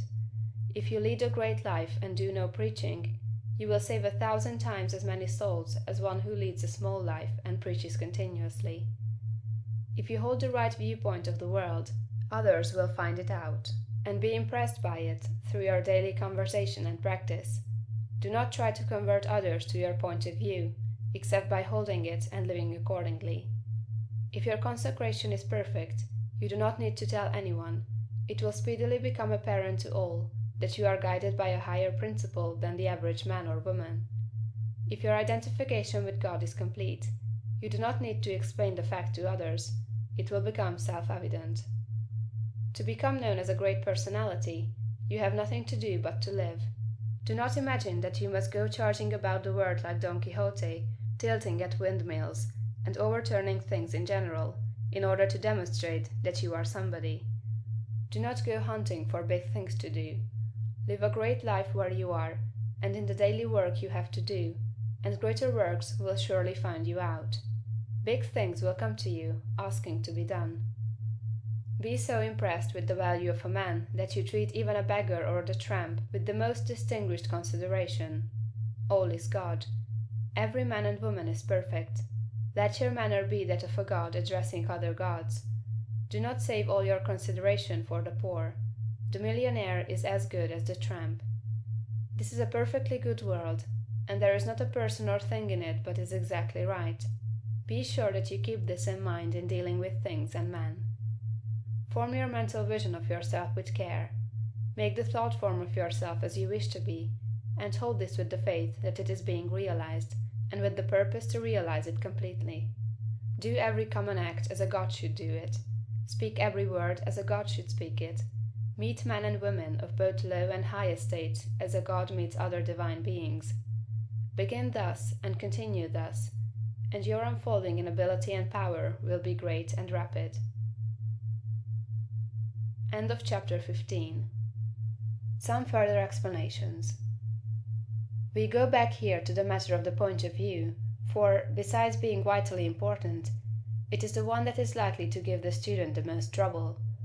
We have been trained, partly by mistaken religious teachers, to look upon the world as being like a wrecked ship, storm-driven upon a rocky coast. Utter destruction is inevitable at the end, and the most that can be done is to rescue, perhaps, a few of the crew. This view teaches us to consider the world as essentially bad and growing worse, and to believe that existing discord and inharmoniousness must continue and intensify until the end. It robs us of hope for society, government, and humanity, and gives us a decreasing outlook and contracting mind. This is all wrong. The world is not wrecked. It is like a magnificent steamer with the engines in place and the machinery in perfect order. The bunkers are full of coal, and the ship is amply provisioned for the cruise. There is no lack of any good thing. Every provision omniscience could devise has been made for the safety, comfort, and happiness of the crew. The steamer is out on the high seas, tacking hither and thither, because no one has yet learned the right course to steer. We are learning to steer, and in due time will come grandly into the harbor of perfect harmony. The world is good, and growing better. Existing discords and inharmoniousness are but the pitching of the ship incidental to our own imperfect steering. They will all be removed in due time. This view gives us an increasing outlook and an expanding mind. It enables us to think largely of society and of ourselves, and to do things in a great way. Furthermore, we see that nothing can be wrong with such a world or with any part of it, including our own affairs. If it is all moving on toward completion, then it is not going wrong. And as our own personal affairs are a part of the whole, they are not going wrong. You and all that you are concerned with are moving on toward completeness. Nothing can check this forward movement but yourself, and you can only check it by assuming a mental attitude that is at cross purposes with the mind of God. You have nothing to keep right but yourself. If you keep yourself right, nothing can possibly go wrong with you, and you can have nothing to fear. No business or other disaster can come upon you if your personal attitude is right, for you are a part of that which is increasing and advancing, and you must increase and advance with it. Moreover, your thought form will be mostly shaped according to your viewpoint of the cosmos. If you see the world as a lost and ruined thing, you will see yourself as a part of it, and as partaking in its sins and weaknesses. If your outlook for the world as a whole is hopeless, your outlook for yourself cannot be hopeful. If you see the world as declining toward its end, you cannot see yourself as advancing. Unless you think well of all the works of God, you cannot really think well of yourself, and unless you think well of yourself, you can never become great. I repeat that your place in life, including your material environment, is determined by the thought form you habitually hold of yourself. When you make a thought form of yourself, you can hardly fail to form in your mind a corresponding environment. If you think of yourself as an incapable, inefficient person, you will think of yourself with poor or cheap surroundings. Unless you think well of yourself, you will be sure to picture yourself in a more or less poverty-stricken environment. These thoughts, habitually held, become invisible forms in the surrounding mind stuff, and are with you continually. In due time, by the regular action of the eternal creative energy, the invisible thought forms are produced in material stuff, and you are surrounded by your own thoughts made into material things. See nature as a great living and advancing presence, and see human society in exactly the same way. It is all one, coming from one source, and it is all good. You yourself are made of the same stuff as God. All the constituents of God are parts of you. Every power that God has is a constituent of man. You can move forward as you see God doing. You have within yourself the source of every power. End of chapter 16. More about thought. Give place here to some further consideration of thought. You will never become great until your own thoughts make you great, and therefore it is of the first importance that you should think. You will never do great things in the external world until you think great things in the internal world, and you will never think great things until you think about truth, about the verities. To think great things, you must be absolutely sincere, and to be sincere, you must know that your intentions are right. Insincere or false thinking is never great, however logical and brilliant it may be. The first and most important step is to seek the truth about human relations, to know what you ought to be to other men, and what they ought to be to you. This brings you back to the search of a right viewpoint. You should study organic and social evolution. Read Darwin and Walter Thomas Mills, and when you read, think. Think the whole matter over until you see the world of things and men in the right way. Think about what God is doing until you see what He is doing. Your next step is to think yourself into the right personal attitude. Your viewpoint tells you what the right attitude is, and obedience to the soul puts you into it. It is only by making a complete consecration of yourself to the highest that is within you that you can attain to sincere thinking. So long as you know you are selfish in your aims, or dishonest or crooked in any way in your intentions or practices, your thinking will be false, and your thoughts will have no power. Think about the way you are doing things, about all your intentions, purposes, and practices, until you know that they are right. The fact of his own complete unity with God is one that no person can grasp without deep and sustained thinking. Anyone can accept the proposition in a superficial way, but to feel and realize a vital comprehension of it is another matter. It is easy to think of going outside of yourself to meet God, but it is not easy to think of going inside yourself to meet God. But God is there, and in the Holy of Holies of your own soul, you may meet Him face to face. It is a tremendous thing, this fact that all you need is already within you, that you do not have to consider how to get the power to do what you want to do, or to make yourself what you want to be. You only have to consider how to use the power you have in the right way. And there is nothing to do but to begin. Use your perception of truth. You can see some truth today. Live fully up to that, and you will see more truth tomorrow. To rid yourself of the old false ideas, you will have to think a great deal about the value of man, the greatness and worth of a human soul. You must cease from looking at human mistakes and look at successes. Cease from seeing faults and see virtues. You can no longer look upon men and women as lost and ruined beings that are descending into hell. You must come to regard them as shining souls who are ascending toward heaven.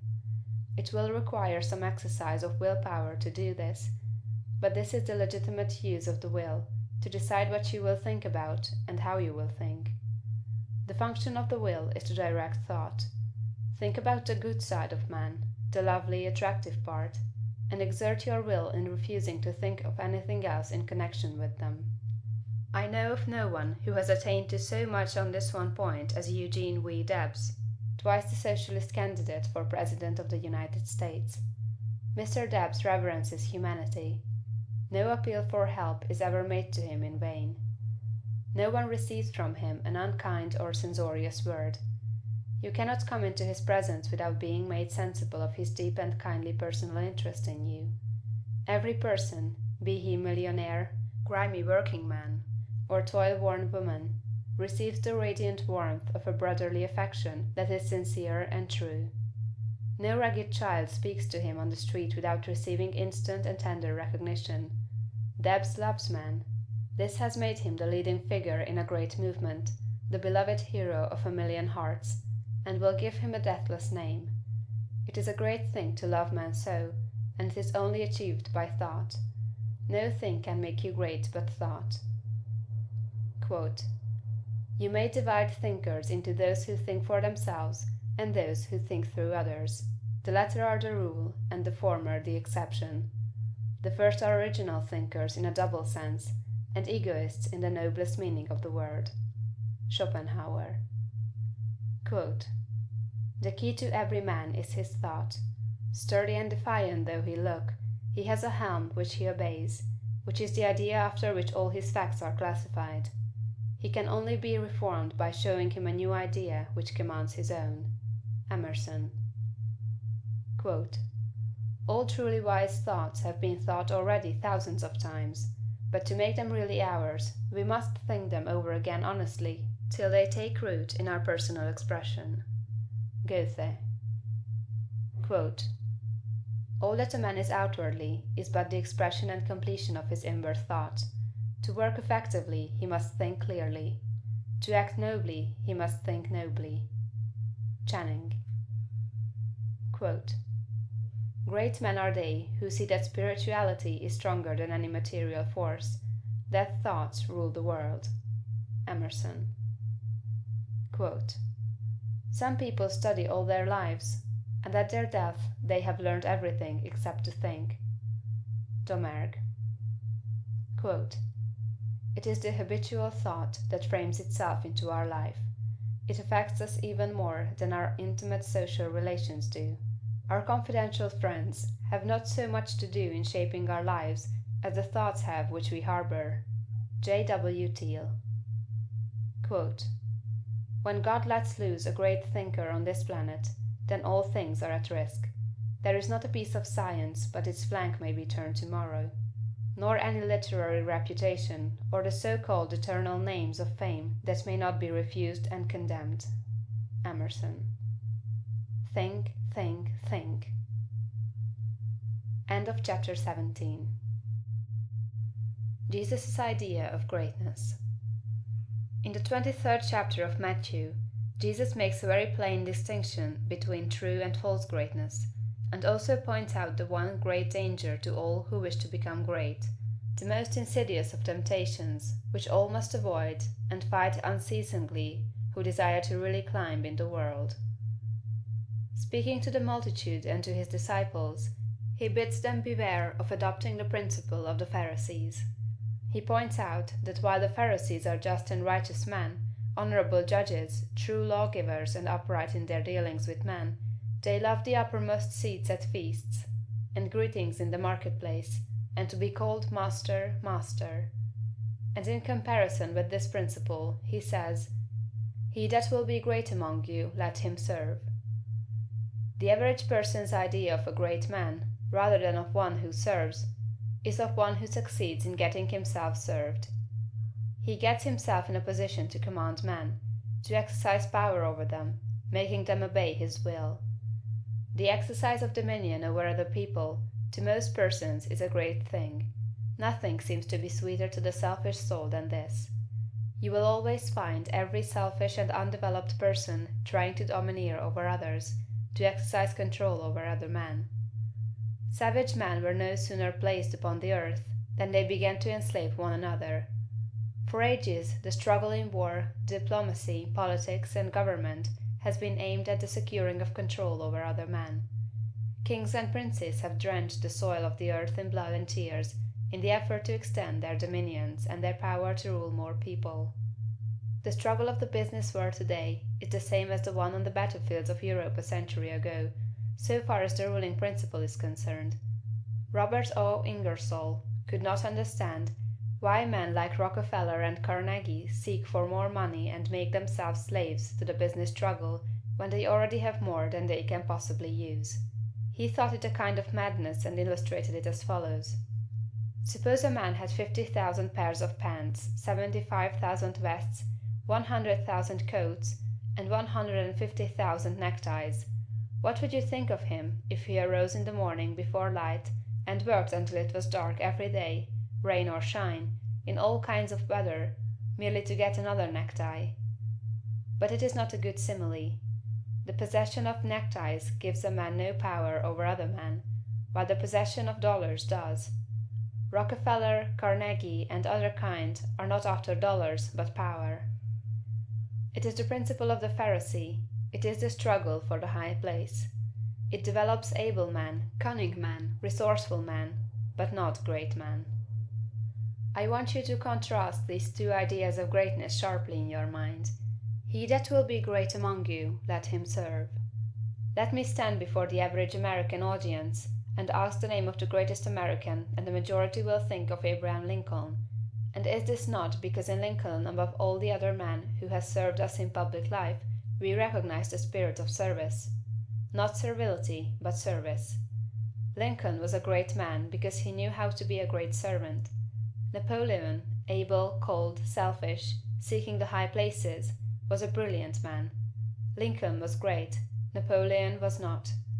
The very moment you begin to advance and are recognized as one who is doing things in a great way, you will find yourself in danger.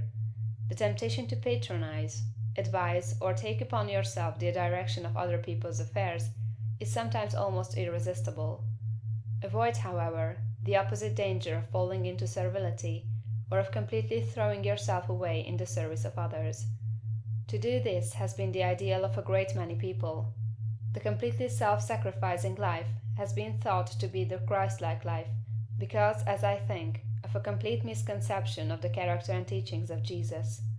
I have explained this misconception in a little book that I hope you may all sometime read, A New Christ.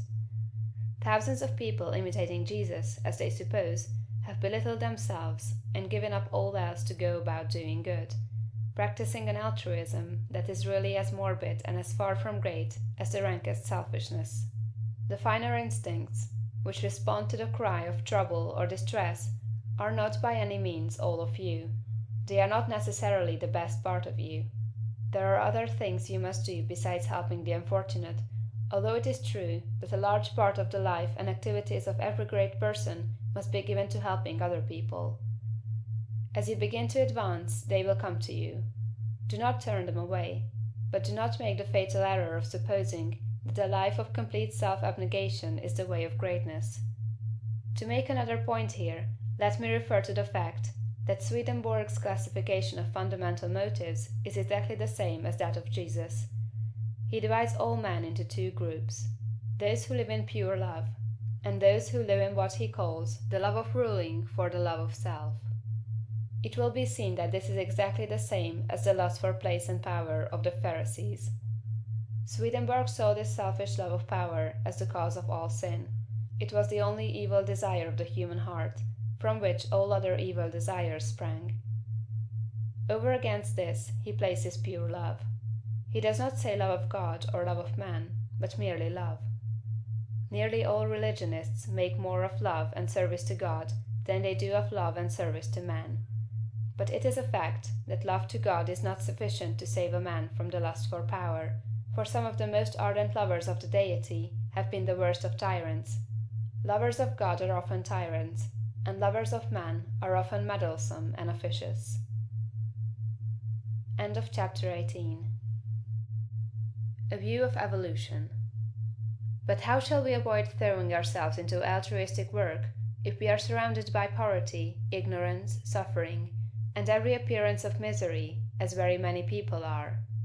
Those who live where the withered hand of want is thrust upon them from every side appealingly for aid must find it hard to refrain from continuous giving. Again, there are social and other irregularities, injustices done to the weak, which fire generous souls with an almost irresistible desire to set things right. We want to start a crusade. We feel that the wrongs will never be righted until we give ourselves wholly to the task. In all this we must fall back upon the point of view.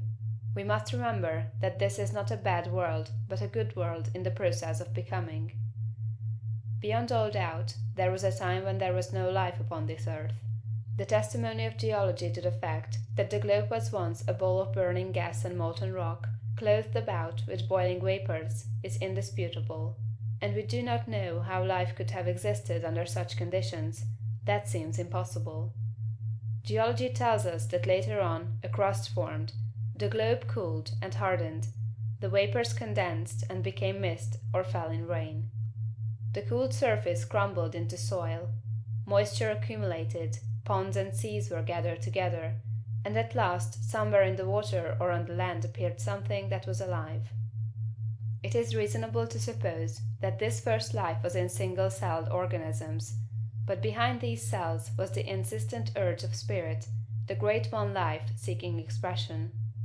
And soon organisms, having too much life to express themselves with one cell, had two cells and then many, and still more life was poured into them.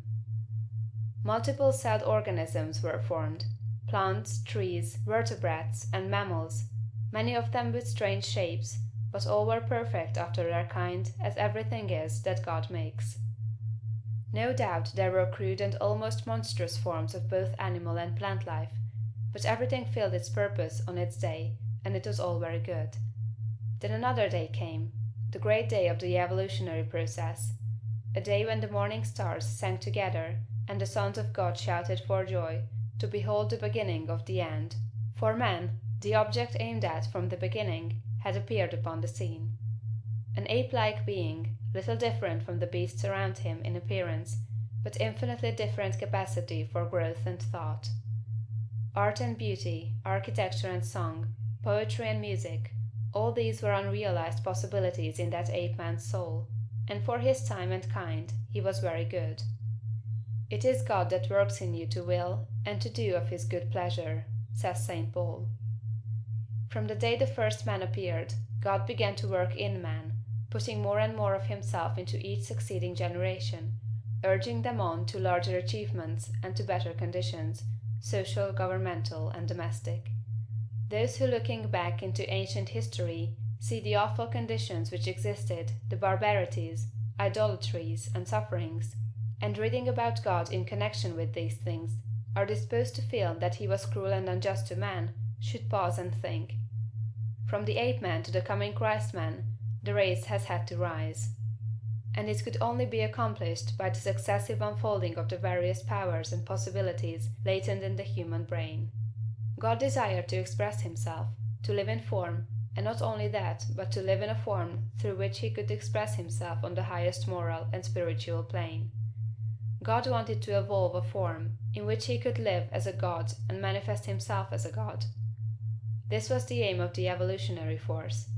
The ages of warfare, bloodshed, suffering, injustice, and cruelty were tempered in many ways with love and justice as time advanced. And this was developing the brain of man to a point where it should be capable of giving full expression to the love and justice of God. The end is not yet. God aims not at the perfection of a few choice specimens for exhibition, like the large berries at the top of the box, but at the glorification of the race. The time will come when the kingdom of God shall be established on earth, the time foreseen by the dreamer of the Isle of Patmos, when there shall be no crying, neither shall there be any more pain, for the former things are all passed away, and there shall be no night there. End of chapter 19. Serving God. I have brought you thus far through the two preceding chapters with a view to finally settling the question of duty. This is one that puzzles and perplexes very many people who are earnest and sincere, and gives them a great deal of difficulty in its solution. When they start out to make something of themselves and to practice the science of being great, they find themselves necessarily compelled to rearrange many of their relationships. There are friends who perhaps must be alienated. There are relatives who misunderstand and who feel that they are in some way being slighted. The really great man is often considered selfish by a large circle of people who are connected with him and who feel that he might bestow upon them more benefits than he does. The question at the outset is it my duty to make the most of myself regardless of everything else? Or shall I wait until I can do so without any friction or without causing loss to anyone? This is the question of duty to self versus duty to others. One's duty to the world has been thoroughly discussed in the preceding pages, and I give some consideration now to the idea of duty to God. An immense number of people have a great deal of uncertainty, not to say anxiety, as to what they ought to do for God. The amount of work and service that is done for him in these United States in the way of church work and so on is enormous. An immense amount of human energy is expended in what is called serving God. I propose to consider briefly what serving God is, and how a man may serve God best, and I think I shall be able to make plain that the conventional idea as to what constitutes service to God is all wrong. When Moses went down into Egypt to bring out the Hebrews from bondage, his demand upon Pharaoh, in the name of the deity, was, "Let the people go that they may serve me." He led them out into the wilderness, and there instituted a new form of worship, which has led many people to suppose that worship constitutes the service of God, although later God himself distinctly declared that he cared nothing for ceremonies, burnt offerings, or oblation, and the teaching of Jesus, if rightly understood, would do away with organized temple worship altogether. God does not lack anything that man may do for him with their hands or bodies or voices. St. Paul points out that man can do nothing for God does not need anything. The view of evolution that we have taken shows God seeking expression through man. Through all the successive ages in which his spirit has urged man up to the height, God has gone on seeking expression. Every generation of man is more godlike than the preceding generation. Every generation of man demands more in the way of fine homes, pleasant surroundings, congenial work, rest, travel, and opportunity for study than the preceding generation. I have heard some short-sighted economists argue that the working people of today ought surely to be fully contented because their condition is so much better than that of the working man 200 years ago, who slept in a windowless hut on a floor covered with rushes in company with his pigs. If that man had all that he was able to use for the living of all the life he knew how to live, he was perfectly content, and if he had lack he was not contented. The man of today has a comfortable home and very many things, indeed, that were unknown a short period back in the past, and if he has all that he can use for the living of all the life he can imagine, he will be content. But he is not content. God has lifted the race so far that any common man can picture a better and more desirable life than he is able to live under existing conditions. And so long as this is true, so long as a man can think and clearly picture to himself a more desirable life, he will be discontented with the life he has to live, and rightly so. That discontent is the Spirit of God urging man to do more desirable conditions. It is God who seeks expression in the race. He works in us to will and to do. The only service you can render God is to give expression to what he is trying to give the world through you. The only service you can render God is to make the very most of yourself in order that God may live in you to the utmost of your possibilities. In a former work of this series, The Science of Getting Rich, I refer to the little boy at the piano, the music in whose soul could not find expression through his untrained hands. This is a good illustration of the way the Spirit of God is over, about, around, and in all of us, seeking to do great things with us, so soon as we will train our hands and feet, our minds, brains, and bodies to do his service. Your first duty to God, to yourself, and to the world is to make yourself as great a personality in every way as you possibly can. And that, it seems to me, disposes of the question of duty. There are one or two other things that might be disposed of in closing this chapter. I have written of opportunity in a preceding chapter. I have said, in a general way, that it is within the power of every man to become great, just as in the science of getting rich, I declare that it is within the power of every man to become rich. But these sweeping generalizations need qualifying. There are men who have such materialistic minds that they are absolutely incapable of comprehending the philosophy set forth in these books. There is a great mass of men and women who have lived and worked until they are practically incapable of thought along these lines, and they cannot receive the message. Something may be done for them by demonstration, that is, by living the life before them. But that is the only way they can be aroused. The world needs demonstration more than it needs teaching. For this mass of people, our duty is to become as great in personality as possible, in order that they may see and desire to do likewise. It is our duty to make ourselves great for their sakes, so that we may help prepare the world, that the next generation shall have better conditions for thought. One other point.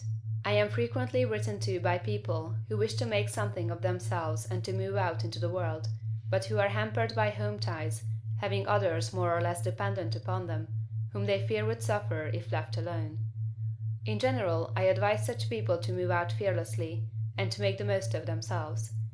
If there is a loss at home, it will be only temporary and apparent, for in a little while, if you follow the leading of spirit, you will be able to take better care of your dependents than you have ever done before. End of chapter 20. A mental exercise. The purpose of mental exercises must not be misunderstood. There is no virtue in charms or formulated strings of words. There is no shortcut to development by repeating prayers or incantations. A mental exercise is an exercise not in repeating words, but in the thinking of certain thoughts.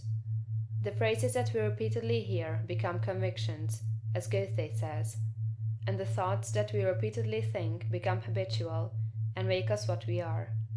The purpose in taking a mental exercise is that you may think certain thoughts repeatedly until you form a habit of thinking them. Then they will be your thoughts all the time. Taken in the right way and with an understanding of their purpose, mental exercises are of great value, but taken as most people take them, they are worse than useless. The thoughts embodied in the following exercise are the ones you want to think. You should take the exercise once or twice daily, but you should think the thoughts continuously. That is, do not think them twice a day for a stated time, and then forget them until it is time to take the exercise again. The exercise is to impress you with the material for continuous thought. Take a time when you can have from 20 minutes to half an hour secure from interruption, and proceed first to make yourself physically comfortable. Lie at ease in a Morris chair, or on a couch, or in bed. It is best to lie flat on your back. If you have no other time, take the exercise on going to bed at night and before rising in the morning. First let your attention travel over your body from the crown of your head to the soles of your feet, relaxing every muscle as you go. Relax completely. And next, get physical and other ills off your mind. Let the attention pass down the spinal cord and out over the nerves to the extremities, and as you do so, think, "My nerves are in perfect order all over my body. They obey my will, and I have great nerve force."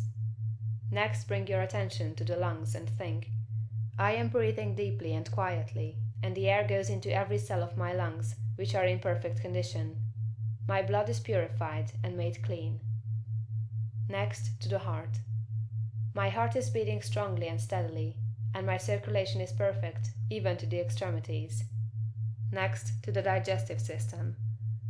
"My stomach and bowels perform their work perfectly. My food is digested and assimilated, and my body rebuilt and nourished.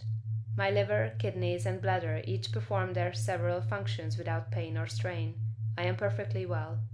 My body is resting, my mind is quiet, and my soul is at peace. I have no anxiety about financial or other matters. God, who is within me, is also in all things I want, impelling them toward me. All that I want is already given to me. I have no anxiety about my health, for I am perfectly well. I have no worry or fear whatever. I rise above all temptation to moral evil. I cast out all greed, selfishness, and narrow personal ambition. I do not hold envy, malice, or enmity toward any living soul. I will follow no course of action which is not in accord with my highest ideals.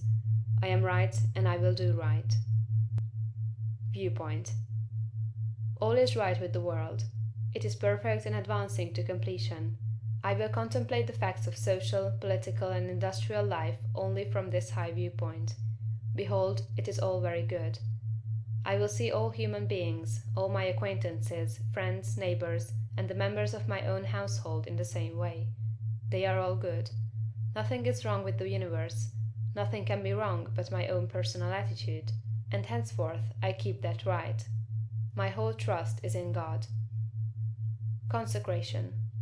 I will obey my soul, and be true to that within me that is highest.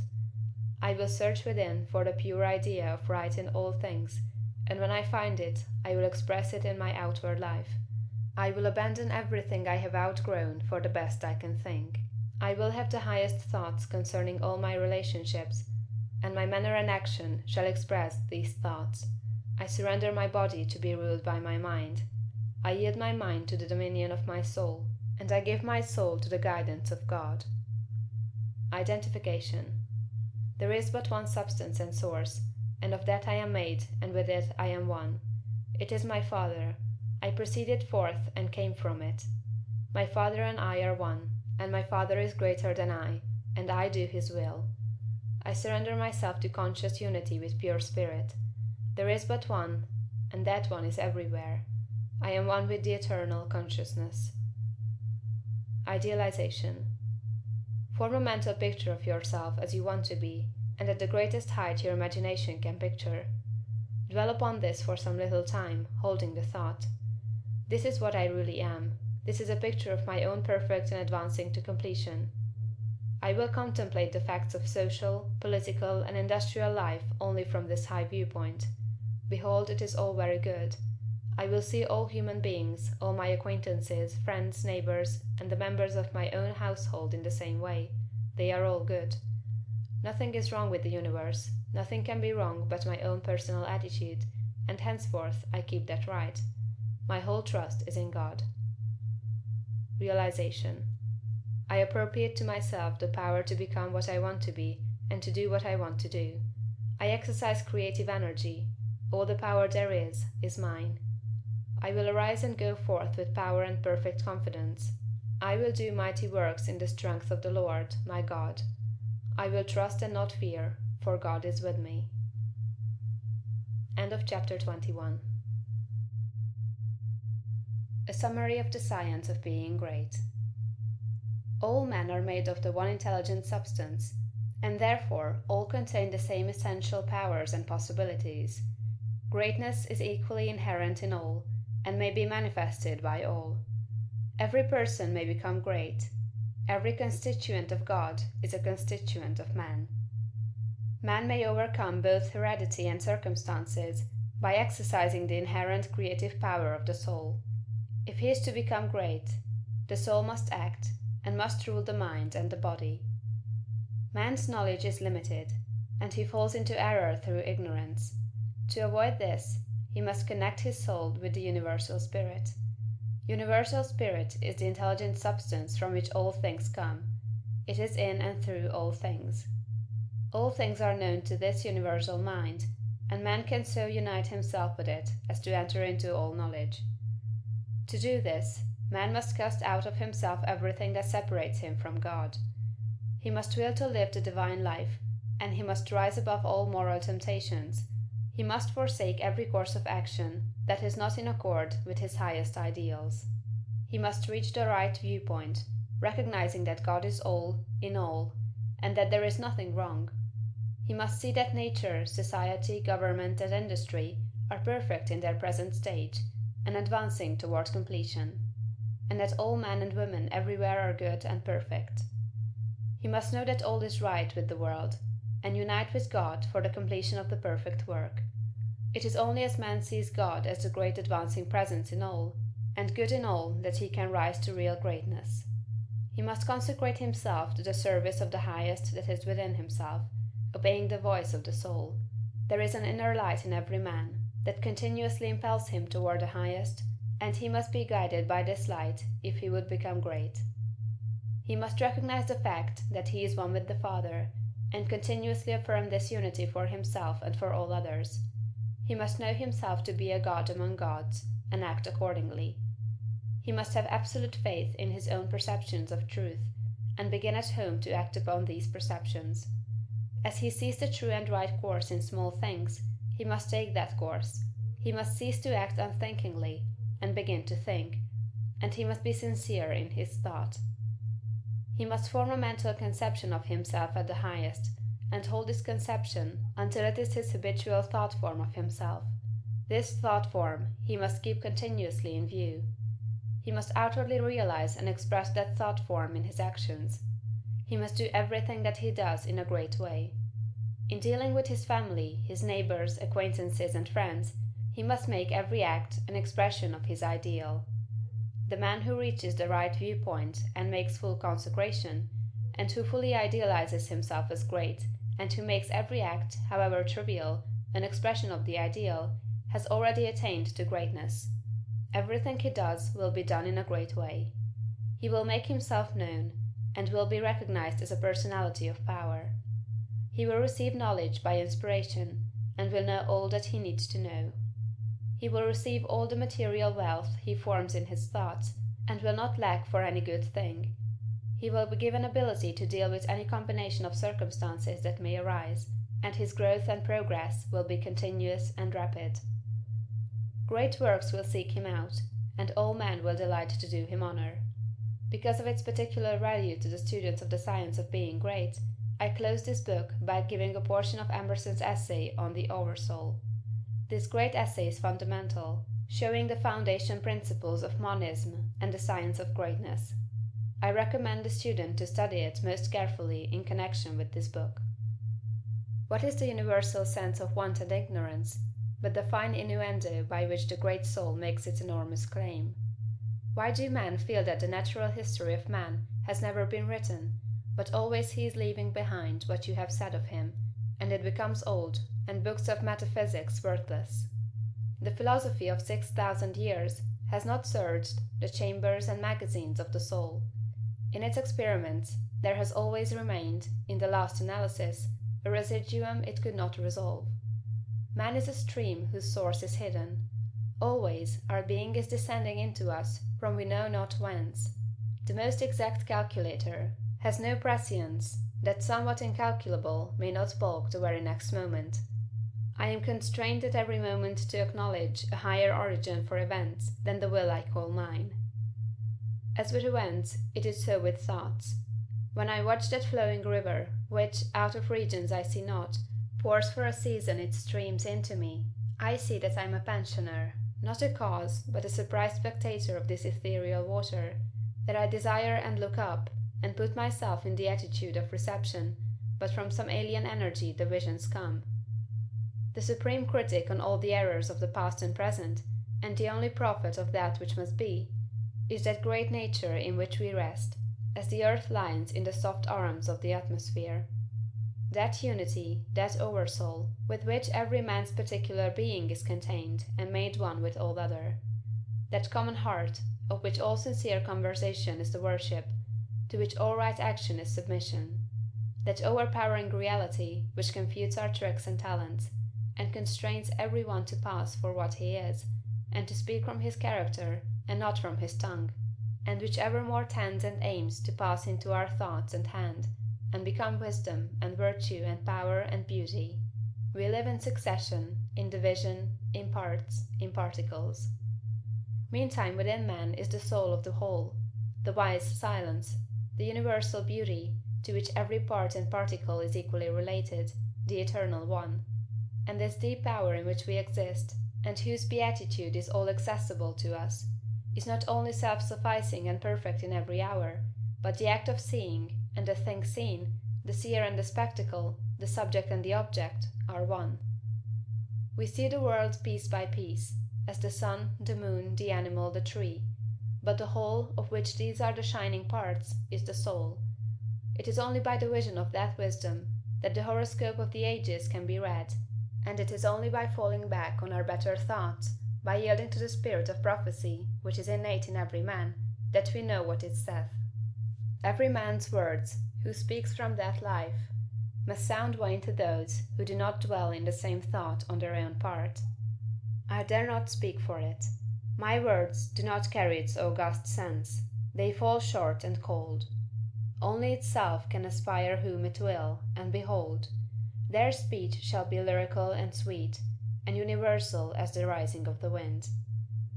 Yet I desire, even by profane words, if sacred I may not use, to indicate the heaven of this deity, and to report what hints I have collected of the transcendent simplicity and energy of the highest law.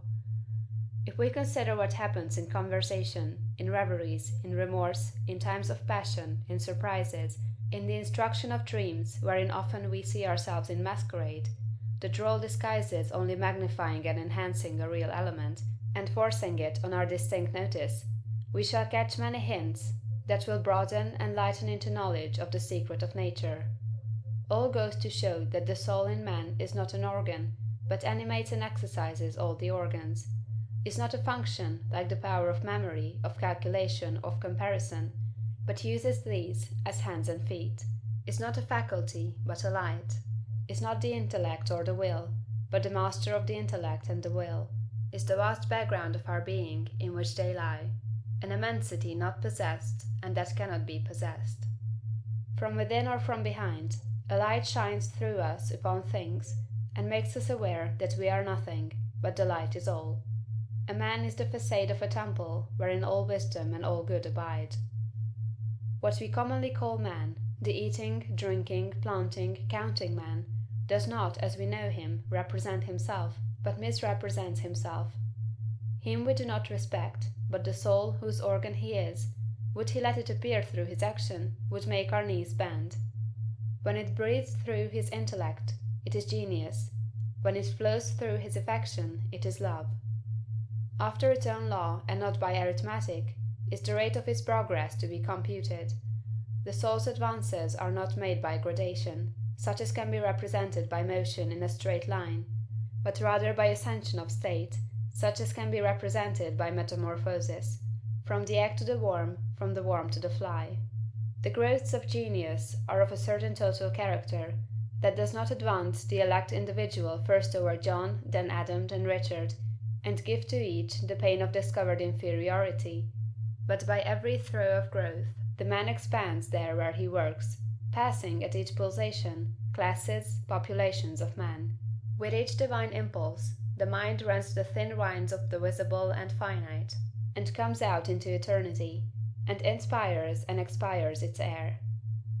This is the law of moral and of mental gain. The simple rise, as by specific levity, not into a particular virtue, but into the region of all the virtues. They are in the spirit that contains them all. The soul is superior to all the particulars of merit.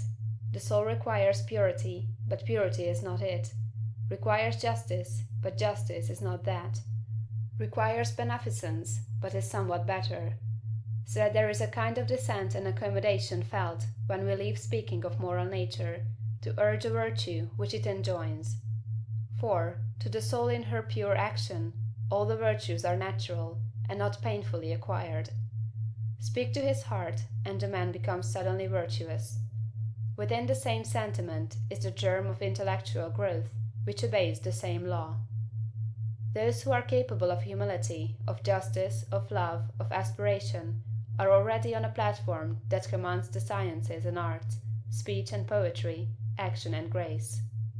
For whoso dwells in this moral beatitude does already anticipate those special powers which men prize so highly.